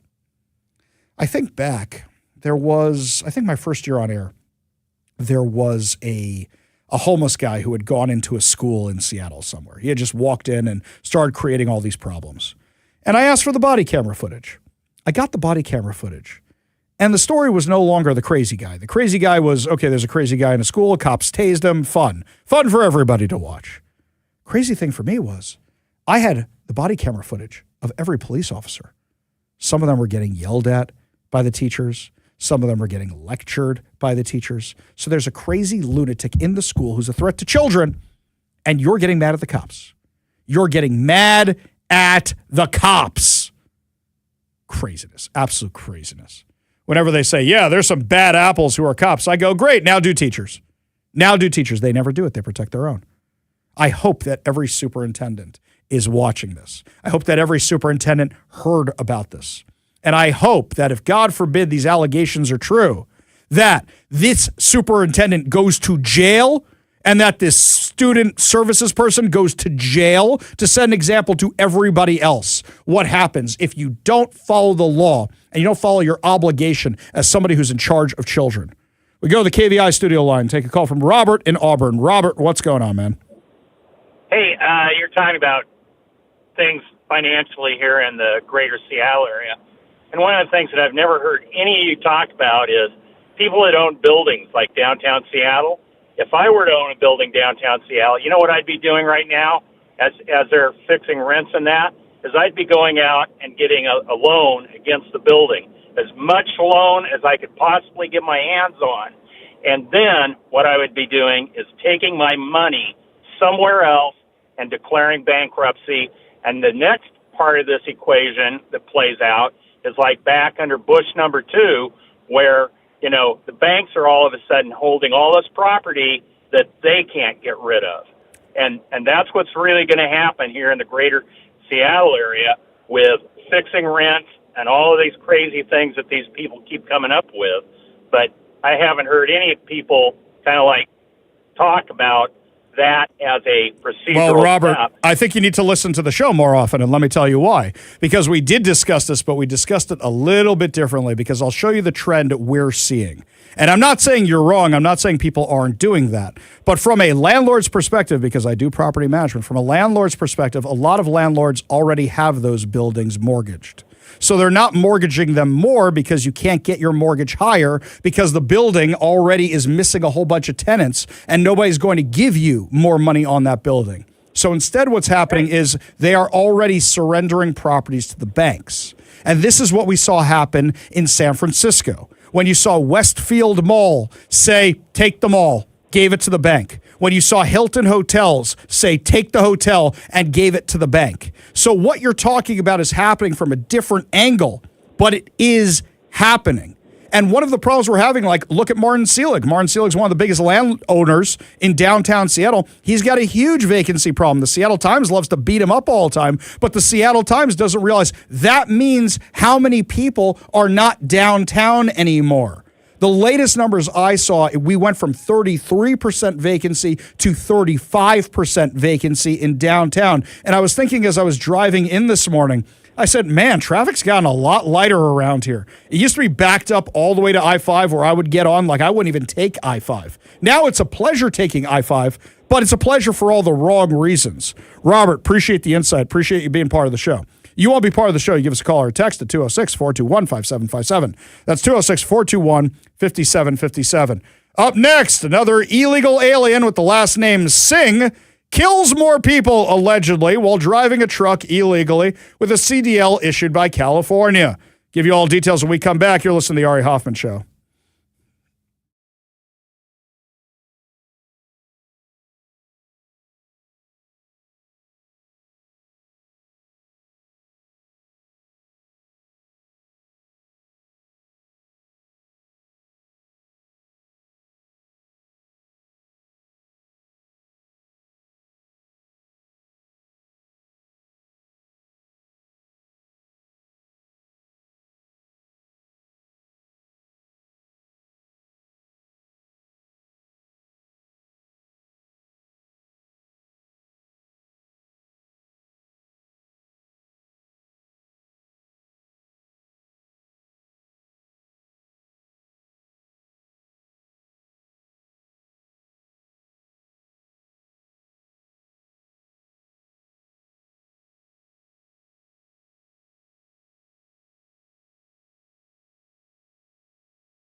Another illegal immigrant truck driver from India was arrested on Tuesday after allegedly causing a deadly multi-vehicle crash in California that killed 2 people before attempting to flee the scene on foot, according to the Department of Homeland Security. Fox News' Bill Malugin first reported that federal officials identified this guy and said, yep, he's an illegal alien. He is. And guess what? His last name is Singh. That makes him the 4th guy named Singh who is found to be an illegal alien who is operating a truck with a California CDL in the last, year or so. Another one. Exactly.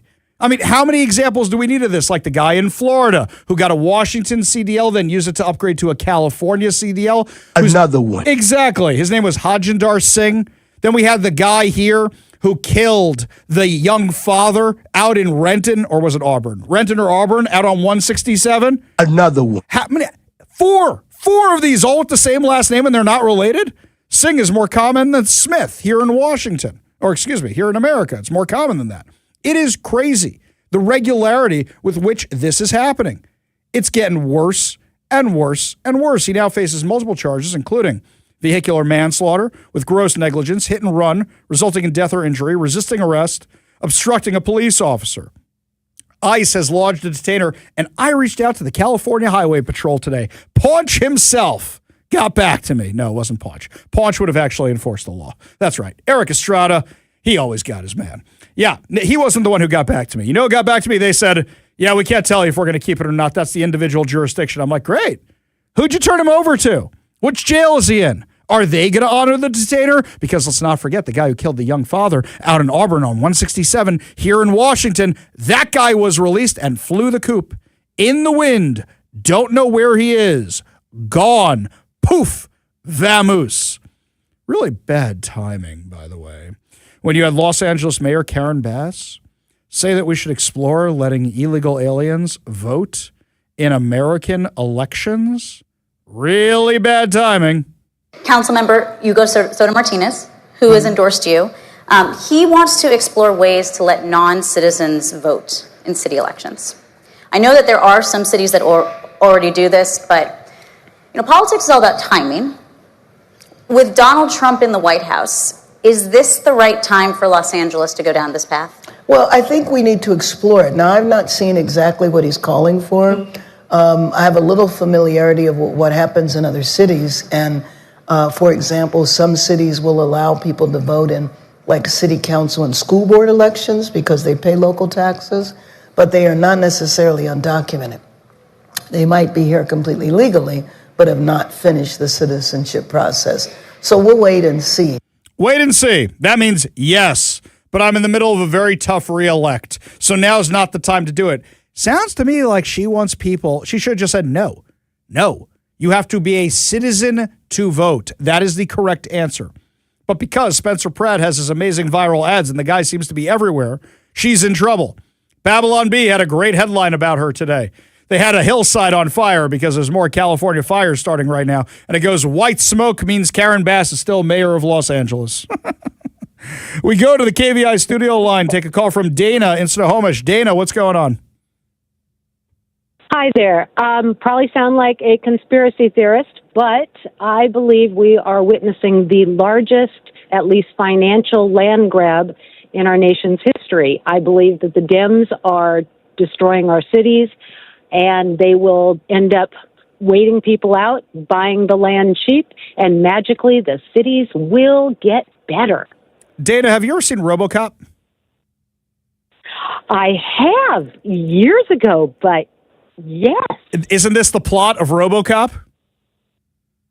Oh my God, you're right. I will tell you is that, and of course they're not innovative, right? No. So they stole an idea too, right? And they don't have the really cool robots to go with it. They don't have those big, I forget, Omicrons, whatever they're called, the big giant things. What are Omni something? The big suckers. Kevin's giving me a look. They have a name. Oh, yes. Kevin's going the Google machine. You know what I'm talking about. Those big suckers that have the two legs and the guns on the side. Maybe the company's Omicron. Whatever it is. It's been a long time since I saw that movie. But yeah, that is the plot of RoboCop. And I've been saying that. I mean, Dana, think about this. In Homeless Inc. in King County. Think about Homeless Inc. in any county in our area. What does Homeless Inc. do? Hey, developer, that's a really nice building you have. You ever think about selling it to us for 3 times its value? Hey, hotel that not that many people are going to during COVID. Hey, how about you sell it to us for 3 times its value? That's literally what's happening. That's what's happening right now. We're going to call it RoboCop move, or the Robo. That's what we're going to do from now on. Oh, Kevin's got the name of the robots. Hang on, Dana. He's got the name. It's ED209. ED209 is the name of the robot, but I think you're talking about the company. The company is they're Omicron's robots or whatever, right? Something like that. I'm on Wiki right now. It's they got a whole page. It's going to take me a while. It's okay. It's okay. I know this is for Enforcement Droid Series 209. There we go. Thank you very much. Okay, Dana. Now you can say you remembered RoboCop from the Ari Hoffman show, okay? My husband will be so proud. Dana, appreciate the call. Appreciate you being part of the show. You want to be part of the show, you give us a call or a text at 206-421-5757. That's 206-421-5757. We go back to the KVI studio line, take a call from Carol in Kirkland. Carol, what's going on? Hi. So the gentleman that called about creating a bankruptcy, letting your number one, taking the loan on your property, and then at the highest value. So I'm in that business, and I've been through 2 bailouts, and I'm not in the business of doing it, but I am always involved because of what I do on the initial startup of the planning of that project, and then oftentimes getting that project ready for the banks to be able to legally sell it when they put it into bankruptcy. So you have to have kind of done this stuff. So what is going on now that's easy for everybody to see, and I'm going to give everybody a name, Arch Housing. So that organization needs to be investigated, and it will string back to big pension funds which is where those big bailouts occur, because in the pension funds, there's not very much policing of the investments. So there, as you know, pension funds are where corruption goes. So people look around at all these big apartment buildings and all the pushing for housing. Those buildings are primarily empty, as in 20 to 30% occupancy. Now, there are buildings coming out of the ground right now that are already in this plan. So what in the process? So what happens is they build the building. The banks, in many cases, it's not a bank; it's an investment fund that's paying for it. They pay for it. They know they're going to get that back, so they're borrowing at full amounts right now.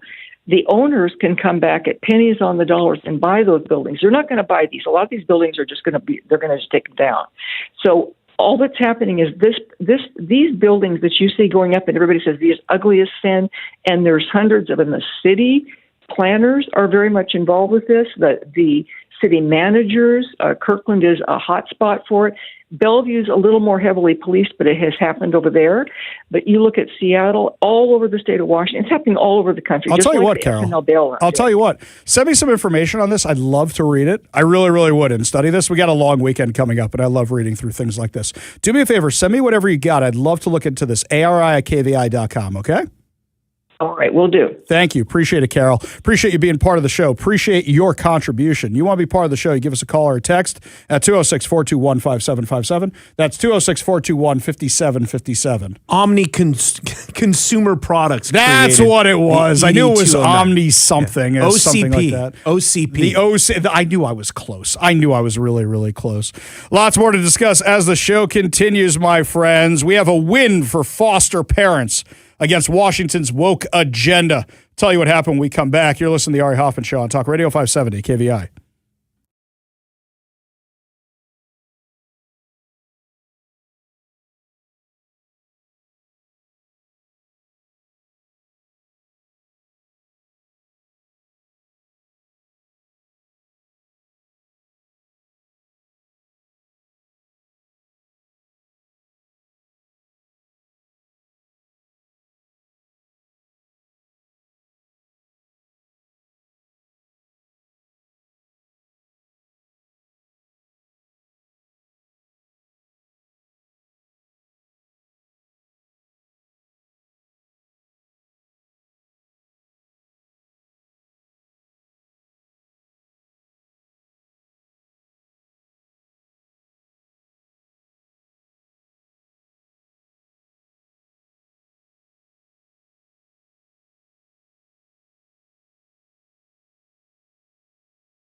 Well, welcome back to the Ari Hoffman Show. We are giving away a pair of tickets to Bingo Loco at the Snoqualmie Casino and Hotel. It's like bingo on steroids. There's comedians, there's DJs, there's confetti showers, there's fantabulous prizes. It's amazing. DJs, fantastic. It's incredible. I really hope I get to go. You can find out all the info and get tickets at snowcasino.com. That's SNO casino.com. But right now, you have your chance to win 2 tickets. So today, we're giving away 2 tickets to Bingo Loco at the Snoqualmie Casino and Hotel. And all you have to do is text the word I give you to the number I give you. Do not text your name. Do not text your address. Do not text your phone number. Like Liam Neeson, if you win, we will find you. And we will reward you with fantabulous prizes. So, today's word is bingo, as in there was a farmer who had a dog and bingo was his name-o, as in Bingo Loco. That's B-I-N-G-O, B-I-N-G-O, B-I-N-G-O, and bingo was his name-o. Text the word bingo to 206-421-5757. That's 206-421-5757. We go to the KVI studio line. Take a call from Craig in Puyallup. Craig, what's going on? Hey, we're going back a few minutes here, like 15. Police at a scene, how they're perceived, how they're received. I had experience years ago. I worked as a reserve officer in a small town near Fife and Tacoma, rhymes with Hilton with an M. Yes. And there we go. Long enough that everybody's retired. Anyway, I got called for a domestic. Went into the domestic, and things literally are flying. Shoes, plates are being thrown. I'm getting called every name in the book. The guys are letting me let me learn the ropes. I end up arresting the person. They go to back then, the Buckley jail. Mm-hmm. Okay, time goes by. 2 weeks later to the day, I'm working for a private ambulance company in that area. Hang on one second. Craig, hang on one second. Yep. You have me on the edge of my seat. Yep. I want to hear the end of your story, but I have to go make a few. I got to go make a few bucks during a commercial break here. So hang on one second. Stay right there. Don't go anywhere. We're going to have you on for final hour free for all, and I want to hear the entire story. Hang on one second. We'll be right back. You're listening to the Ari Hoffman Show on Talk Radio 570 KVI.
Welcome to the Ari Hoffman Show's final hour free for all. Your calls, your texts, your thoughts, your stories, streaming live at KVI.com and the KVI app.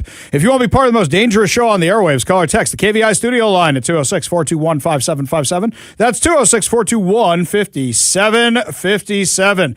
Coming up this hour, somebody who does harm reduction is arrested for dealing drugs. I don't really see the difference, my friends. But before we get to any of that, we go back to the KVI studio line where we last left off. Our hero Craig showed up to a domestic violence call with things flying every which way, and he was in the thick of it. Craig and Puyallup, go ahead, catch us up from where we go from there.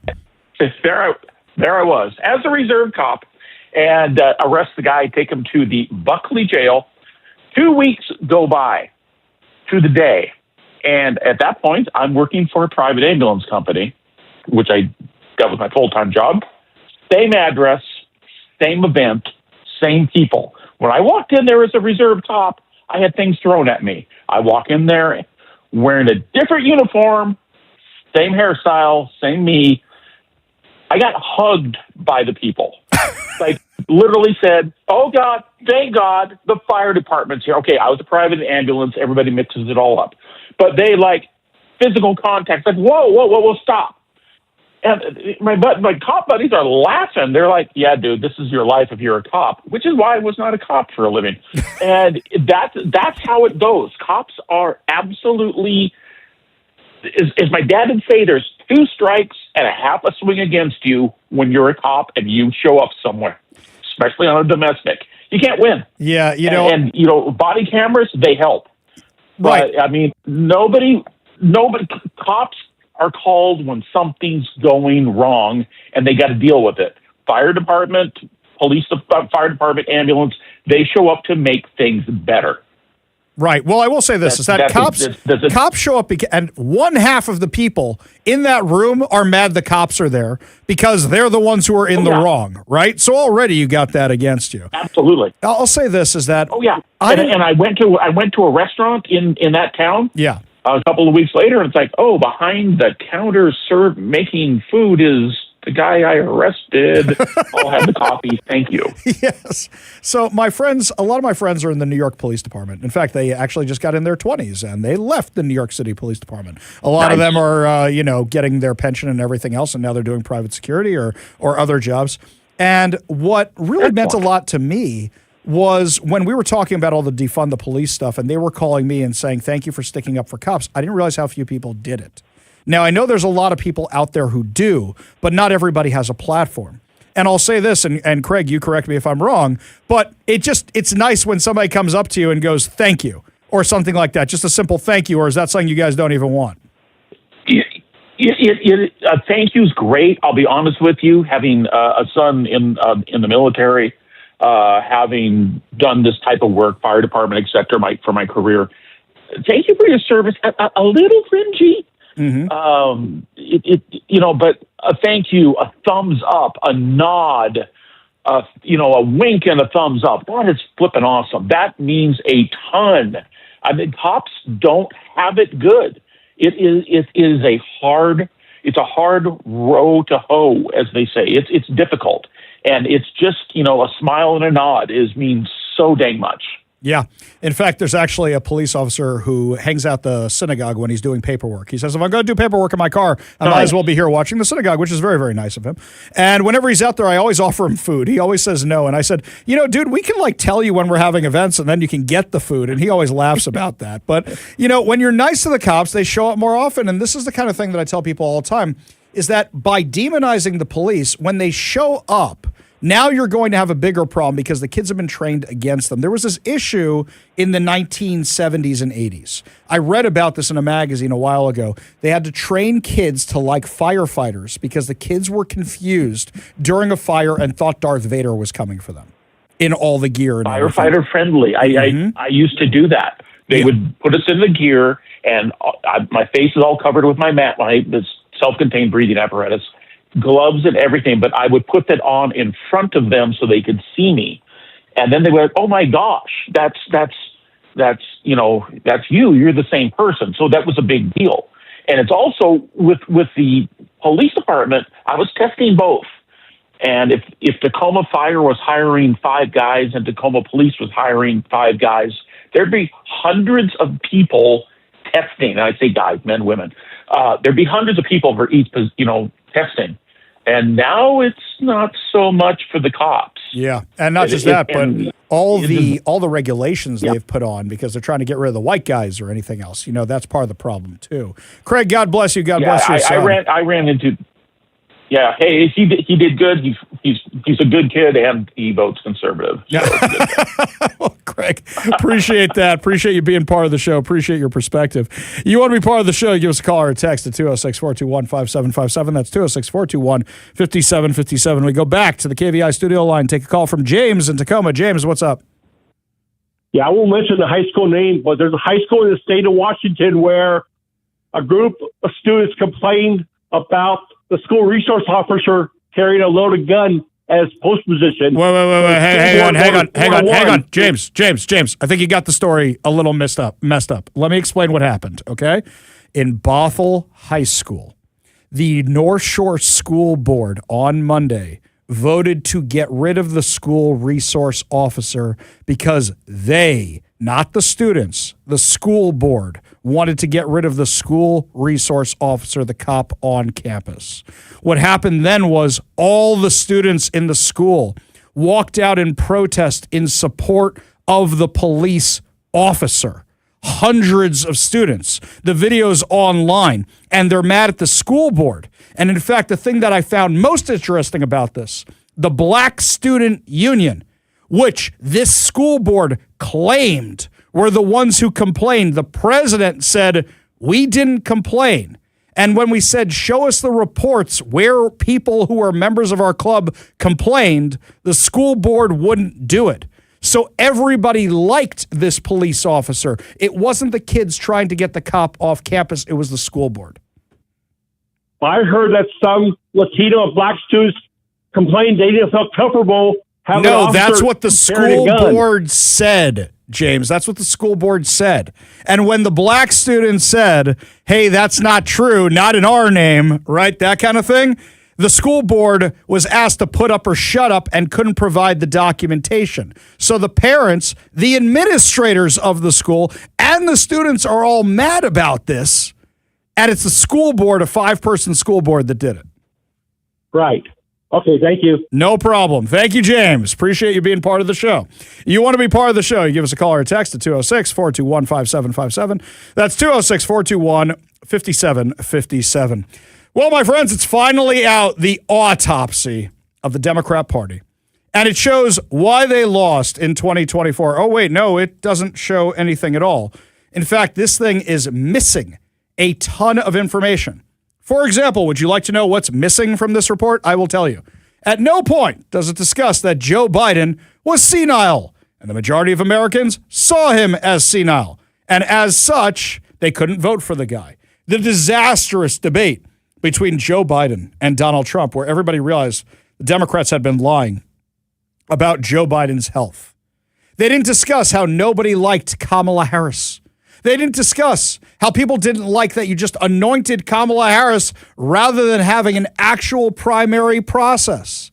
This was a disaster. It was a disaster so bad that Ken Martin, who is the chair of the Democratic National Committee, said no, I do not. This is not my report. We paid a guy to do it. I didn't think it was ready for prime time, and they pressured me to release it. This report is a disaster. It's an absolute disaster. It's so bad that even Democrats are calling it out. Democrats like Jared Moskowitz said this. We lost the last election. It wasn't close, okay? But the fact that we can't even tell people why, we're too afraid to tell them the truth. They know the truth. They saw the debate. They saw what happened, right? And they saw that we got killed in the election. We lost every swing state. So they can write whatever document they want, but Democrats know why we lost. Okay. So, you know why you lost. So what would you say about calling this thing an autopsy? Like an autopsy is a medical procedure you do over a corpse. And now it sounds like we need a malpractice attorney because we couldn't even do the autopsy correctly. That's a good line. I do like that one. That's a very, very good line. Now, I will say this also, is that there's something else that's missing from this report, which is interesting. We know that a lot of the reason the Democrats lost was Joe Biden, was the debate, was Kamala Harris, was the economy, was the open borders, all of that. But something else was they lost their own base. Barack Obama in 2012 knew he was in trouble against Mitt Romney. So what did he do? He cobbled together an activist base. Minority groups, anybody who was a far left activist, anybody who had a cause to get him into the White House. Now, these were his people anyway. But what's interesting was this report has been in the works since January. It wasn't ready for prime time, even though it should have been a while ago. Ken Martin said the guy who put it together did a terrible job. He didn't want to put his stamp on it, but he's being pressured to release it anyway. Back in February, Axios ran an article. And it said that the Democrats who are working on the report found that Gaza cost Harris votes. You remember we were joking about it at the time, but these activists kept showing up and interrupting Kamala Harris when she was at speaking events, claiming she was pro-Israel. She's not, by the way. They were claiming that she was. And they were demonizing her. I went to her speech in downtown Seattle when she was on her book tour. 9, 10, 15 times. I don't even remember how many times she was interrupted by these psychopaths hopping up. And what's crazy is, as soon as they were escorted out, once the last one was, Kamala Harris finally decided to address it and basically said she agreed with all their talking points. So these activists, nobody can ever be far left enough for them. But do you remember what they were saying? They were saying stay home and send a message to the Democrat Party. And now if you look who's running in the Democrat primaries right now, every moderate Democrat is being challenged by a far left activist.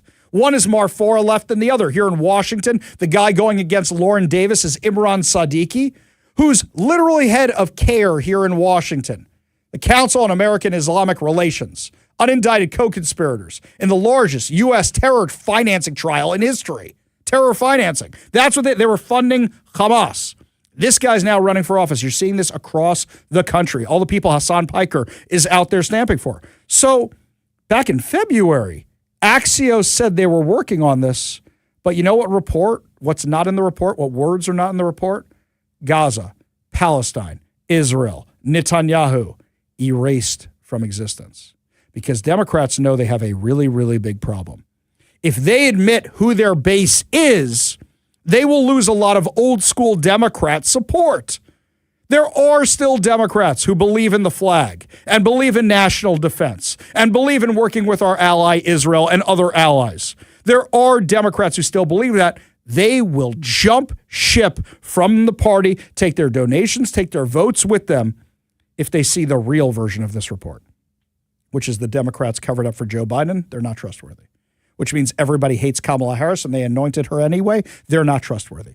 They're out of touch with the average American because of the economy. They're not trustworthy. You put all that out there and you're going to lose a lot of support. The only thing the Republicans have going for them right now, heading into the midterms, is that the Democrats are in worse shape than them. That's the biggest advantage they have right now. How do we know this? You remember our new friend, Maureen Galindo, who's running in Texas's 4th congressional district? The one who wants to put Zionists in prison camps and castrate them. I kid you not. This is what this woman said. This is what this woman said. It's so bad AOC is condemning her. It is so bad that Blue Wave or Blue Act Blue, whatever the blue thing is that they fundraise from, shut down her fundraising. But the truth is, she's more in line with the base of the Democrat Party. This is what she said. When I say that I want billionaire Zionists in prison, that does not mean I want Jews in internment camps. So why am I getting a whole bunch of death threats and MAGA insults? Which actually makes sense, I realize. Like, MAGA and Jewish Zionists apparently are the exact same people. They talk the exact same way, and that's because MAGA is developing Christian Zionism. That's how they want to create a religion state in the United States of America, is through MAGA. Which that's the goal of Zionism, is to create these white supremacist religion states. So, like, I don't care what religion you are. If you are a Zionist, meaning that you believe that you are just entitled to land, or someone's just entitled to land based off of religious beliefs, and that you'll kill all of the Semites for it, then yeah, I think that you're a danger to humanity and belong in prison, especially if you have the political and economic resources to make that happen.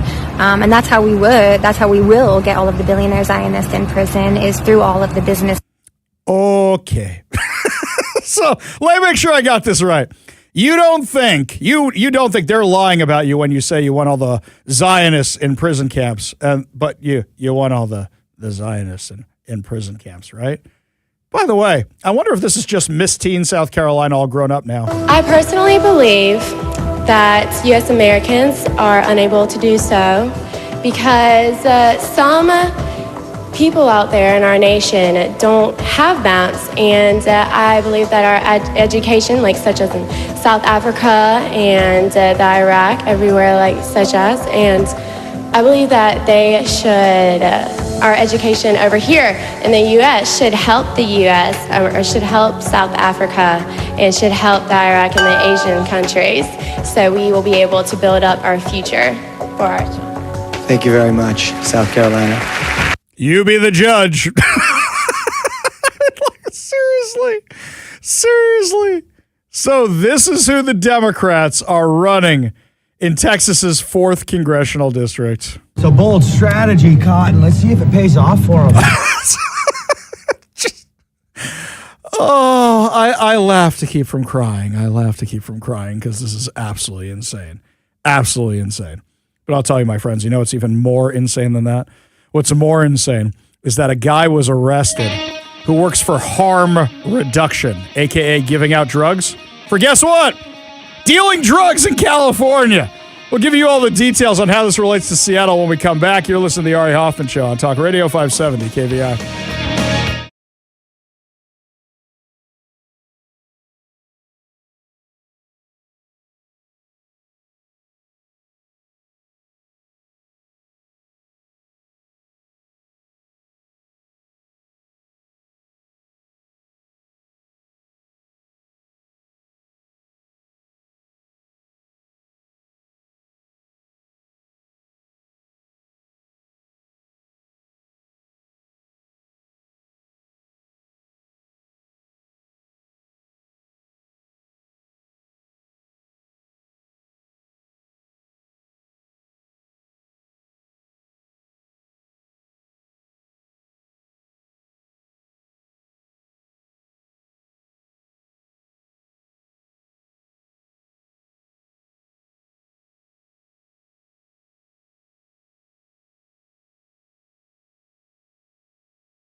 Welcome back to the Ari Hoffman Show. Just a reminder, my friends, we are having your chance to win tickets to Bingo Loco at the Snoqualmie Casino and Hotel, my friends. That's right, Bingo Loco is an interactive stage show which takes the concept of bingo, puts it on steroids with making it into an immersive party. The show features comedian hosts, DJs playing the best music, incredible prizes, including international holidays and musical instruments, mountains of confetti showers, onstage dance-offs. You can't imagine all the stuff they throw at you during Bingo Loco. You can get tickets, which are on sale right now at snowcasino.com. That's S-N-O casino.com. But now is your chance to win 2 tickets to Bingo Loco. All you have to do is text the word I give you to the number I give you for your chance to win.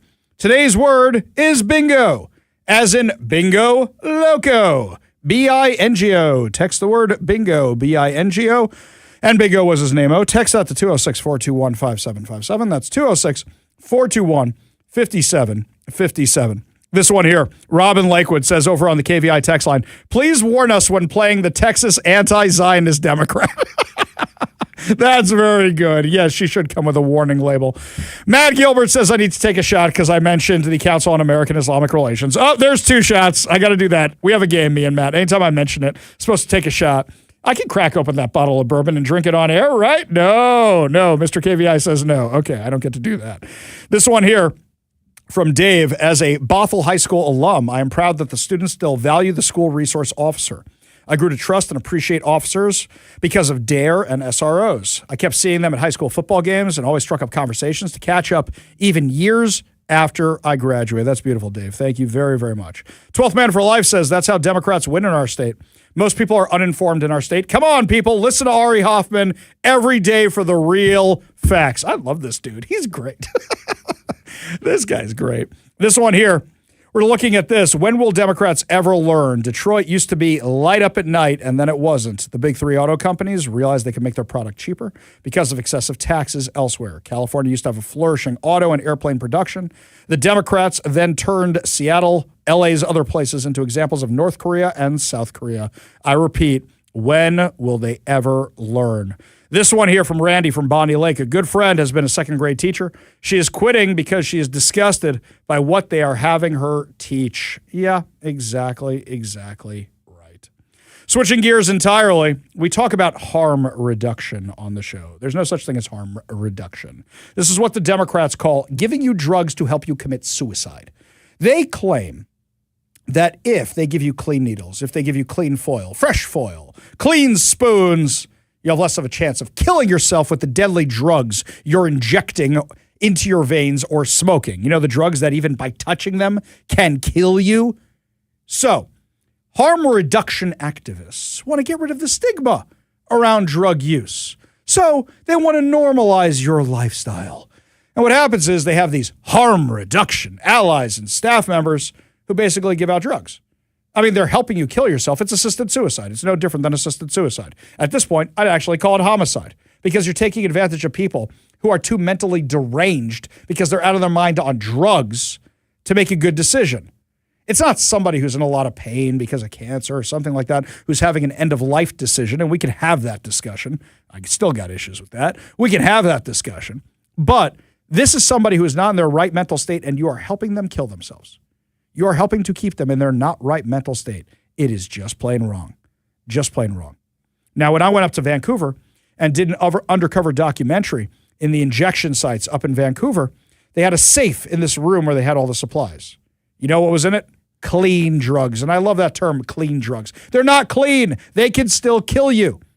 And I asked them, is that for keeping drugs? I thought you guys don't provide drugs. They go, well, if somebody comes in with drugs they just brought off the streets, better they use our drugs. They're drug dealers. They're drug pushers. They're killers. They're murderers. This is the kind of stuff that harm reduction does here in Seattle. This kind of stuff. Well, now, I saw the story out of Los Angeles, and I said, well, it's about time. A Culver City man who works for a nonprofit organization that distributes syringes to homeless drug users in Los Angeles and elsewhere was arrested today on a federal criminal complaint charging him with possessing fentanyl when police pulled him over while he drove a BMW near MacArthur Park earlier this month. MacArthur Park, that's one of the worst areas in Los Angeles for drug use. Christopher, it's like, remember what the Ballard Commons used to look like during COVID? It's like that. Remember that park that was next to the courthouse during COVID? It looks like that. Where the dog got killed and the man got stabbed and the lady got raped. It's like that. Christopher Barrett Johnson, 42, is charged with possession with intent to distribute fentanyl. Johnson works for People Assisting the Homeless, PATH, a nationwide nonprofit that offers services to homeless people, including street outreach, interim and permanent housing. PATH also serves as a vendor distributing syringes, including at MacArthur Park, a sector of the city characterized by high rates of poverty, with many of its residents and visitors being drug users. Johnson is expected to make his initial appearance tomorrow afternoon in U.S. District Court in downtown Los Angeles. According to an affidavit filed with the complaint during the late evening of May 5th, 2026, police officers patrolling the MacArthur Park area, which is notorious for use and sale of illegal drugs, including methamphetamine and fentanyl, in open-air markets. At approximately 10:20 p.m., officers observed a white BMW without license plates abruptly conducting a U-turn in front of them. Stupid move, dude. You don't make illegal U-turns when you don't have license plates in front of a cop. What are you thinking? The officers then conducted a traffic stop on the BMW. The vehicle's sole occupant was Johnson, who appeared very nervous, the affidavit states. While speaking with Johnson, one of the officers observed in plain view on the BMW center console a plastic baggie containing methamphetamine.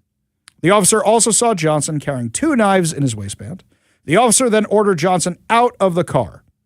The officers conducted a pat-down search of Johnson, found a plastic baggie containing methamphetamine in Johnson's left front pants pocket. Officers also searched the BMW, located a partially open backpack that contained more baggies with meth and fentanyl, a digital scale that had fentanyl residue on it, empty plastic baggies, and cash. Found inside the BMW was dish soap container that contained additional plastic baggies containing, guess what? Fentanyl. That's right.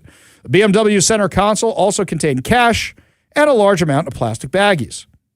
So is he a drug dealer, or is he doing this through the harm reduction group? And I ask you, what's the difference? Is there really any difference? Subsequent laboratory analysis confirmed the drugs seized from his BMW in person included at least 142 grams of substance that contained fentanyl, 46 grams of methamphetamine. Okay. If he's convicted, he would face a mandatory minimum sentence of 5 years in federal prison and a statutory maximum sentence of 40 years in a federal prison. These are federal charges from the Justice Department, from the DEA. These are big boy charges, 40 years. So my question is, how many other people who work for harm reduction are not actually reducing harm? How many of them are encouraging it? Oh, that would be all of them. If you do harm reduction, you're not reducing harm. You are helping people kill themselves. So you are part of this insanity. How much of this do you think is happening here in Seattle? I bet you a ton of it. A ton of it. Now, the timing of this could not be worse. Could not be worse. Spencer Pratt released a video today detailing how Karen Bass and Thea Rahman are paying unscrupulous NGOs to increase drug use and hand out needles. One of the ones on Karen's payroll, Spencer Pratt writes, gets busted for distributing fentanyl. Literally the same day he releases a video calling them out for it, that's the day these guys get busted. Amazing. Incredible. Really incredible. Spencer Pratt's doing a great job with that race. He really, really is. We all hope that he wins. President Trump said the other day he hopes that he wins. Karen Bass, meanwhile, she's kind of flailing, I'll say. This is great. CNN asked her, wait a second, you said you were going to end the homelessness crisis. How come you haven't ended the homelessness crisis? When you talked to Jake Tapper in 2023, you said that your goal was to end street homelessness in LA by 2026. It's now 2026. And we haven't ended it. We have not ended it, and we're not close to ending it. How are you so off? Well, basically, when I said that, it was at the beginning of my term. I am very committed to achieving that goal. I didn't anticipate some of the bureaucratic barriers that I would experience, but I am prepared to take those on now. Wait. You have been in charge for 4 years. Now you're prepared to take them on? Now. Now you're prepared to take them on. Why should anybody give you another term? And let me just give you an example. Los Angeles made a decision probably 20, 25 years ago to not address street homelessness, to focus solely on building. And granted, I have fast-tracked 42,000 units of affordable housing. And that didn't work, did it? So the same failed housing first model. But it still takes a couple of years. So basically the policy of LA City and LA County was we could accept street homelessness as long as we were building. We didn't anticipate the problem metastasizing. How stupid are you? How dumb are you? Nobody should ever vote for this woman. In my 3.5 years, for the first time, 2 years in a row, street homelessness has decreased in our city. There hadn't been a decrease before. Do you know why there's a decrease? It's because they're deporting all the illegal aliens who are also homeless. That's why. It has nothing to do with your policies. Maybe you're killing enough of them that it's decreasing. It has nothing whatsoever to do with your policies. It has everything to do with the federal government. So excuse. That is a quality of life issue that impacts all Angelenos. Whether you are unhoused or whether you run a business and your business can't function because there's tents outside, whether you're a parent that's trying to navigate through tents to get to school, or whether it's residents where it has decreased the quality of life. So this is a problem that all Angelenos experience, and we have got to have a commitment that this has to end. The city and the county never made that commitment before. Yeah, you did. You literally said it was going to be over in 2026. You are the mayor. The buck stops with you. The buck stops with you. So, yeah, you actually made that commitment. And I found something that surprised me. I found a lot of people who work internal in the system who were very resistant to ending street homelessness. But you promised that it would go away 100%, and it's only gone down about 17.6%. Right. So why should people trust you that you're going to be able to get to the 100%? Because let me just tell you, for the first time, we've had a decrease at all. There was not a decrease before at all. Well, I suck at my job, but I only suck a little bit less than the other guy. So can you reelect me? Is that her pitch? Is that really her pitch to get reelected? That's what it sounds like to me.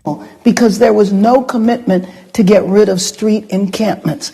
And we had encampments all over the city. So I would ask for people's trust in the sense that we have... No. You burn down their houses. You can't even keep water in the fire hydrants. No. You don't get anybody's trust. Not at all. Up next, my friends, there is cause for celebration for foster parents here in Washington because now the woke agenda has been shut down in court. We'll tell you all the good news when we come back. You're listening to the Ari Hoffman Show on Talk Radio 570 KVI.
In Washington State, you want to adopt a kid? Unless you accept certain kinds of gender ideology nonsense, it's a no-go. You want to foster a kid? Unless you accept some of that nonsense, it's a no-go. Kid says they want to be a Jedi Master or a shark or a dolphin or anything like that. Unless you listen to the kid you're trying to help out of a bad situation, it's a no-go. But now that actually might be changing because of a settlement in a lawsuit. Joining us now on the KVI studio line, Johannes Weidman Delfons. Thank you so much for being with us today.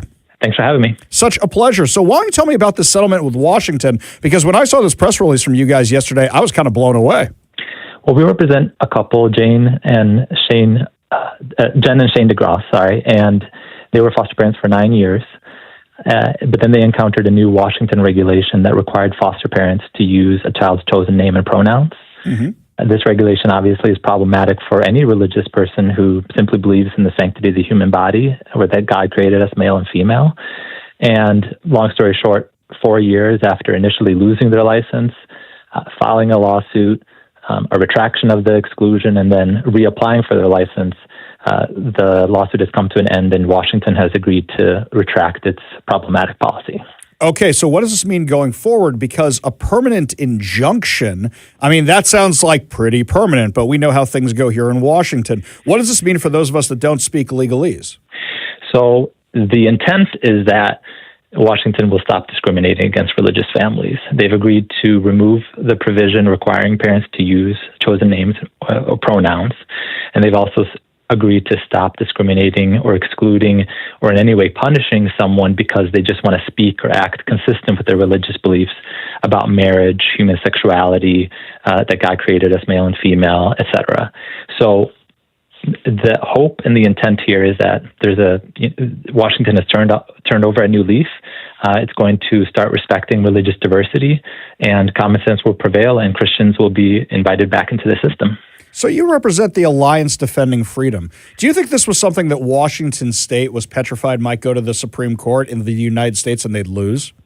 Well, we relied on some really helpful Supreme Court precedents, to establish our legal claims. But there was actually a different case out of Oregon. So kind of, you see there's a pattern here in the West Coast of a different policy that we challenged that had gone to the Ninth Circuit Court of Appeals, and that court is binding on both Washington and Oregon. And that opinion involved a similar regulation requiring parents to use pronouns, which the court held violated the First Amendment. So there was already precedent binding Washington when it tried to punish the DeGrasses because of their beliefs. But thankfully, Washington relented. But we feel very confident that the Supreme Court would have agreed with us because it violates core First Amendment principles that states are not supposed to discriminate based on religious viewpoints. We're talking with Johannes Weidman Delfons, who is the lead attorney for the Alliance Defending Freedom, about this case where now foster parents don't have to accept the gender ideology that their kids may come home from school with or that they may have when they get adopted. So now how do you get the word out on something like this? Because I'm sure there's a lot of families in this situation who may not know about it, who might be having their own battles trying to deal with this. Absolutely. We're aware of other families who were deterred from applying or continuing with the foster care process because they saw this regulation on the book and they knew that Washington didn't want them to be foster parents. So thankfully, as part of this permanent injunction against the state, they've agreed to remove the problematic provision. So hopefully, now the intent is that when foster parents are going through the application process, there's not going to be questions about using preferred pronouns, or if there is, it's going to be very clear that, hey, that's something that maybe they can address later on at the placement stage, but it's not going to be a barrier to certification or licensing up front. This is great news. God bless you. God bless everybody at your agency for getting this solved, because we know there's a lot of kids who want homes and there's a lot of kids who need homes, and this was limiting those kids having homes because of woke ideology. Johannes Weidman Delfons, really appreciate you joining us today. Really appreciate all the work you and the Alliance Defending Freedom have done in this case. Thank you so much for being with us today. Thank you. We got a whole lot more to discuss as the show continues. You're listening to The Ari Hoffman Show on Talk Radio 570 KVI.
Only good news to wrap up another amazing episode of the Ari Hoffman Show right here on Talk Radio 570 KVI.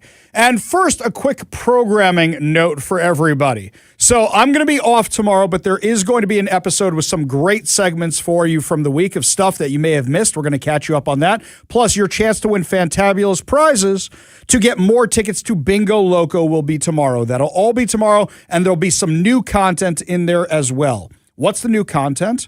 Denise Whitaker, who is one of the morning anchors over at Northwest News Radio, our sister station. And you probably know her from Como TV back in the day as well. Exactly. So you know Denise Whitaker. She's one of the best in the biz around here. So she is doing a special for Memorial Day. And as part of the special she's doing for Memorial Day on Northwest News Radio, you actually get to hear me. Because for part of it, she was interviewing me on my perspectives and why it means so much to me. But it's a really powerful thing. And her husband served in the military. So she's got some crazy stories. Apparently he was one of the guys who jumped into Normandy, not the first time, but when they did the commemoration the second time. She's got some amazing stories. So you're going to get to hear some amazing stuff from her. You get your chance to win fantabulous prizes. Why am I going to be off tomorrow? I am not going to be off tomorrow because of Memorial Day weekend. I'm not taking a longer weekend. Yes, I am taking a longer weekend, but tomorrow's a Jewish holiday. And you think to yourself, how many of these holidays are there? I know Kevin for sure is thinking that this is the one nobody knows about, which is one of the major ones. This is a very big deal, this holiday. So what is this holiday? In the Jewish calendar, this is the date that the Jews in the desert got the Torah, the Old Testament, the Bible, at Mount Sinai. That's tonight, technically. Now, just to go over the story with a bunch of you, why was there all the thunder and lightning and all the stuff that happened at the mountain that we read about in the Bible? It's because the Jews were global warming? Not global warming. Oh. They didn't have cars back then. Oh, it wasn't that. Sorry. It's not that Climate now either. change or yeah, no? somebody shut down the core of the Earth, and we have to drop a nuclear weapon into the core of the Earth to get it. What a terrible movie. Sorry. That is really one of the worst disaster movies ever. I apologize. I took it there. It's all good. It's funny. I'm fine with it. I'm fine with this. It's really hard to offend me. It really, really is. So what happens? You have the thunder and the lightning because the Jews have spent all this time preparing, 3 days, night and day, preparing for receiving the Torah that they slept in. And God had to wake them up. So what do we do to commemorate this? We commemorate this by staying up all night in Torah study.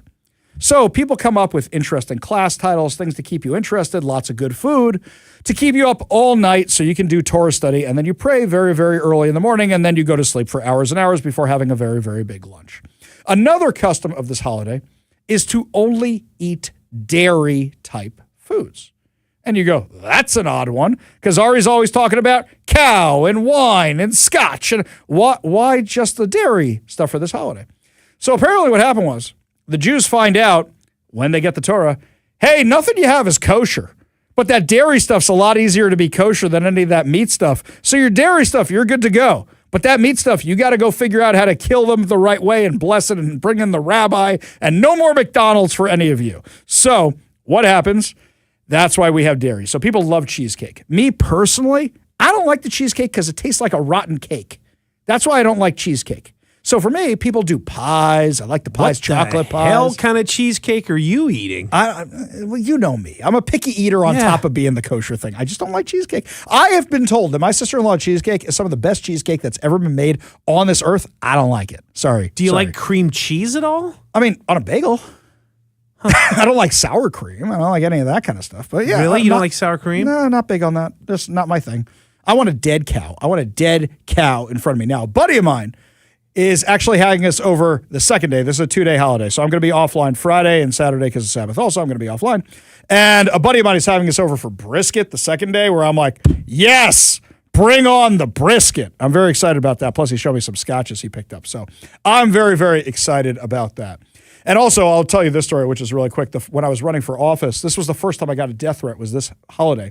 But it was one of the times where the 2-day holiday go into Sabbath. So you're talking about 72 hours off the grid. With 8 hours to go, I come home and find a note from SPD on my door. Please contact us. We need to reach you. It's important. And I'm freaking out, but I can't use my phone. I can't use the computer. I can't use anything. So I go to the rabbi in my synagogue and I go, what do I do? He goes, wait 8 hours and then call him.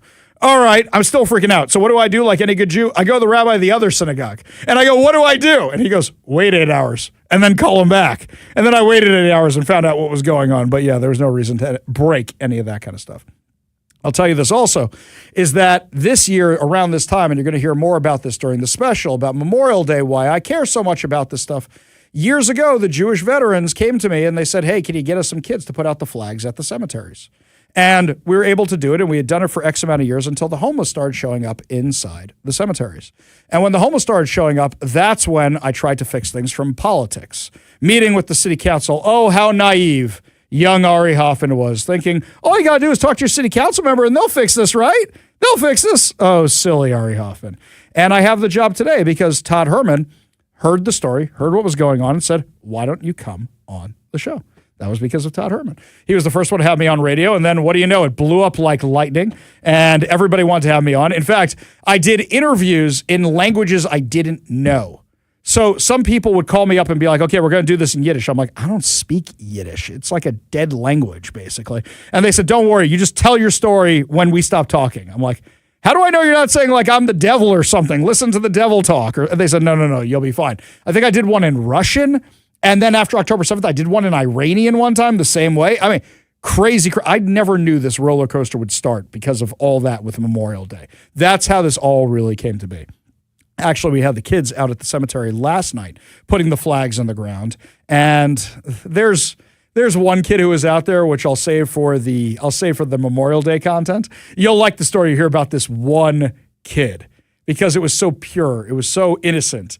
And as Mike likes to say, wholesome content is wholesome. So that story, I think, we'll save for the show. That story we'll save for Memorial Day. But anyway, remember why we have Memorial Day weekend. As they say, your day at the beach was brought to you by their day at the beach. So remember why we have Memorial Day. It's not so you can go see The Mandalorian in Grogu, which I hear mixed things about The Mandalorian in Grogu. But it's so that you can remember those who gave the last full measure of devotion. That's why we have Memorial Day. So remember that, my friends. That's why we actually have this holiday. So that means that's going to do it for us this week. But don't forget, there will be prizes tomorrow. There will be new content tomorrow. There will be some best of stuff tomorrow and the special Memorial Day episode with me and Denise Whitaker on Monday. That's going to do it for us today. Have a wonderful Memorial Day weekend. Honor those who served and gave all. You've been listening to The Ari Hoffman Show on Talk Radio 570 KVI.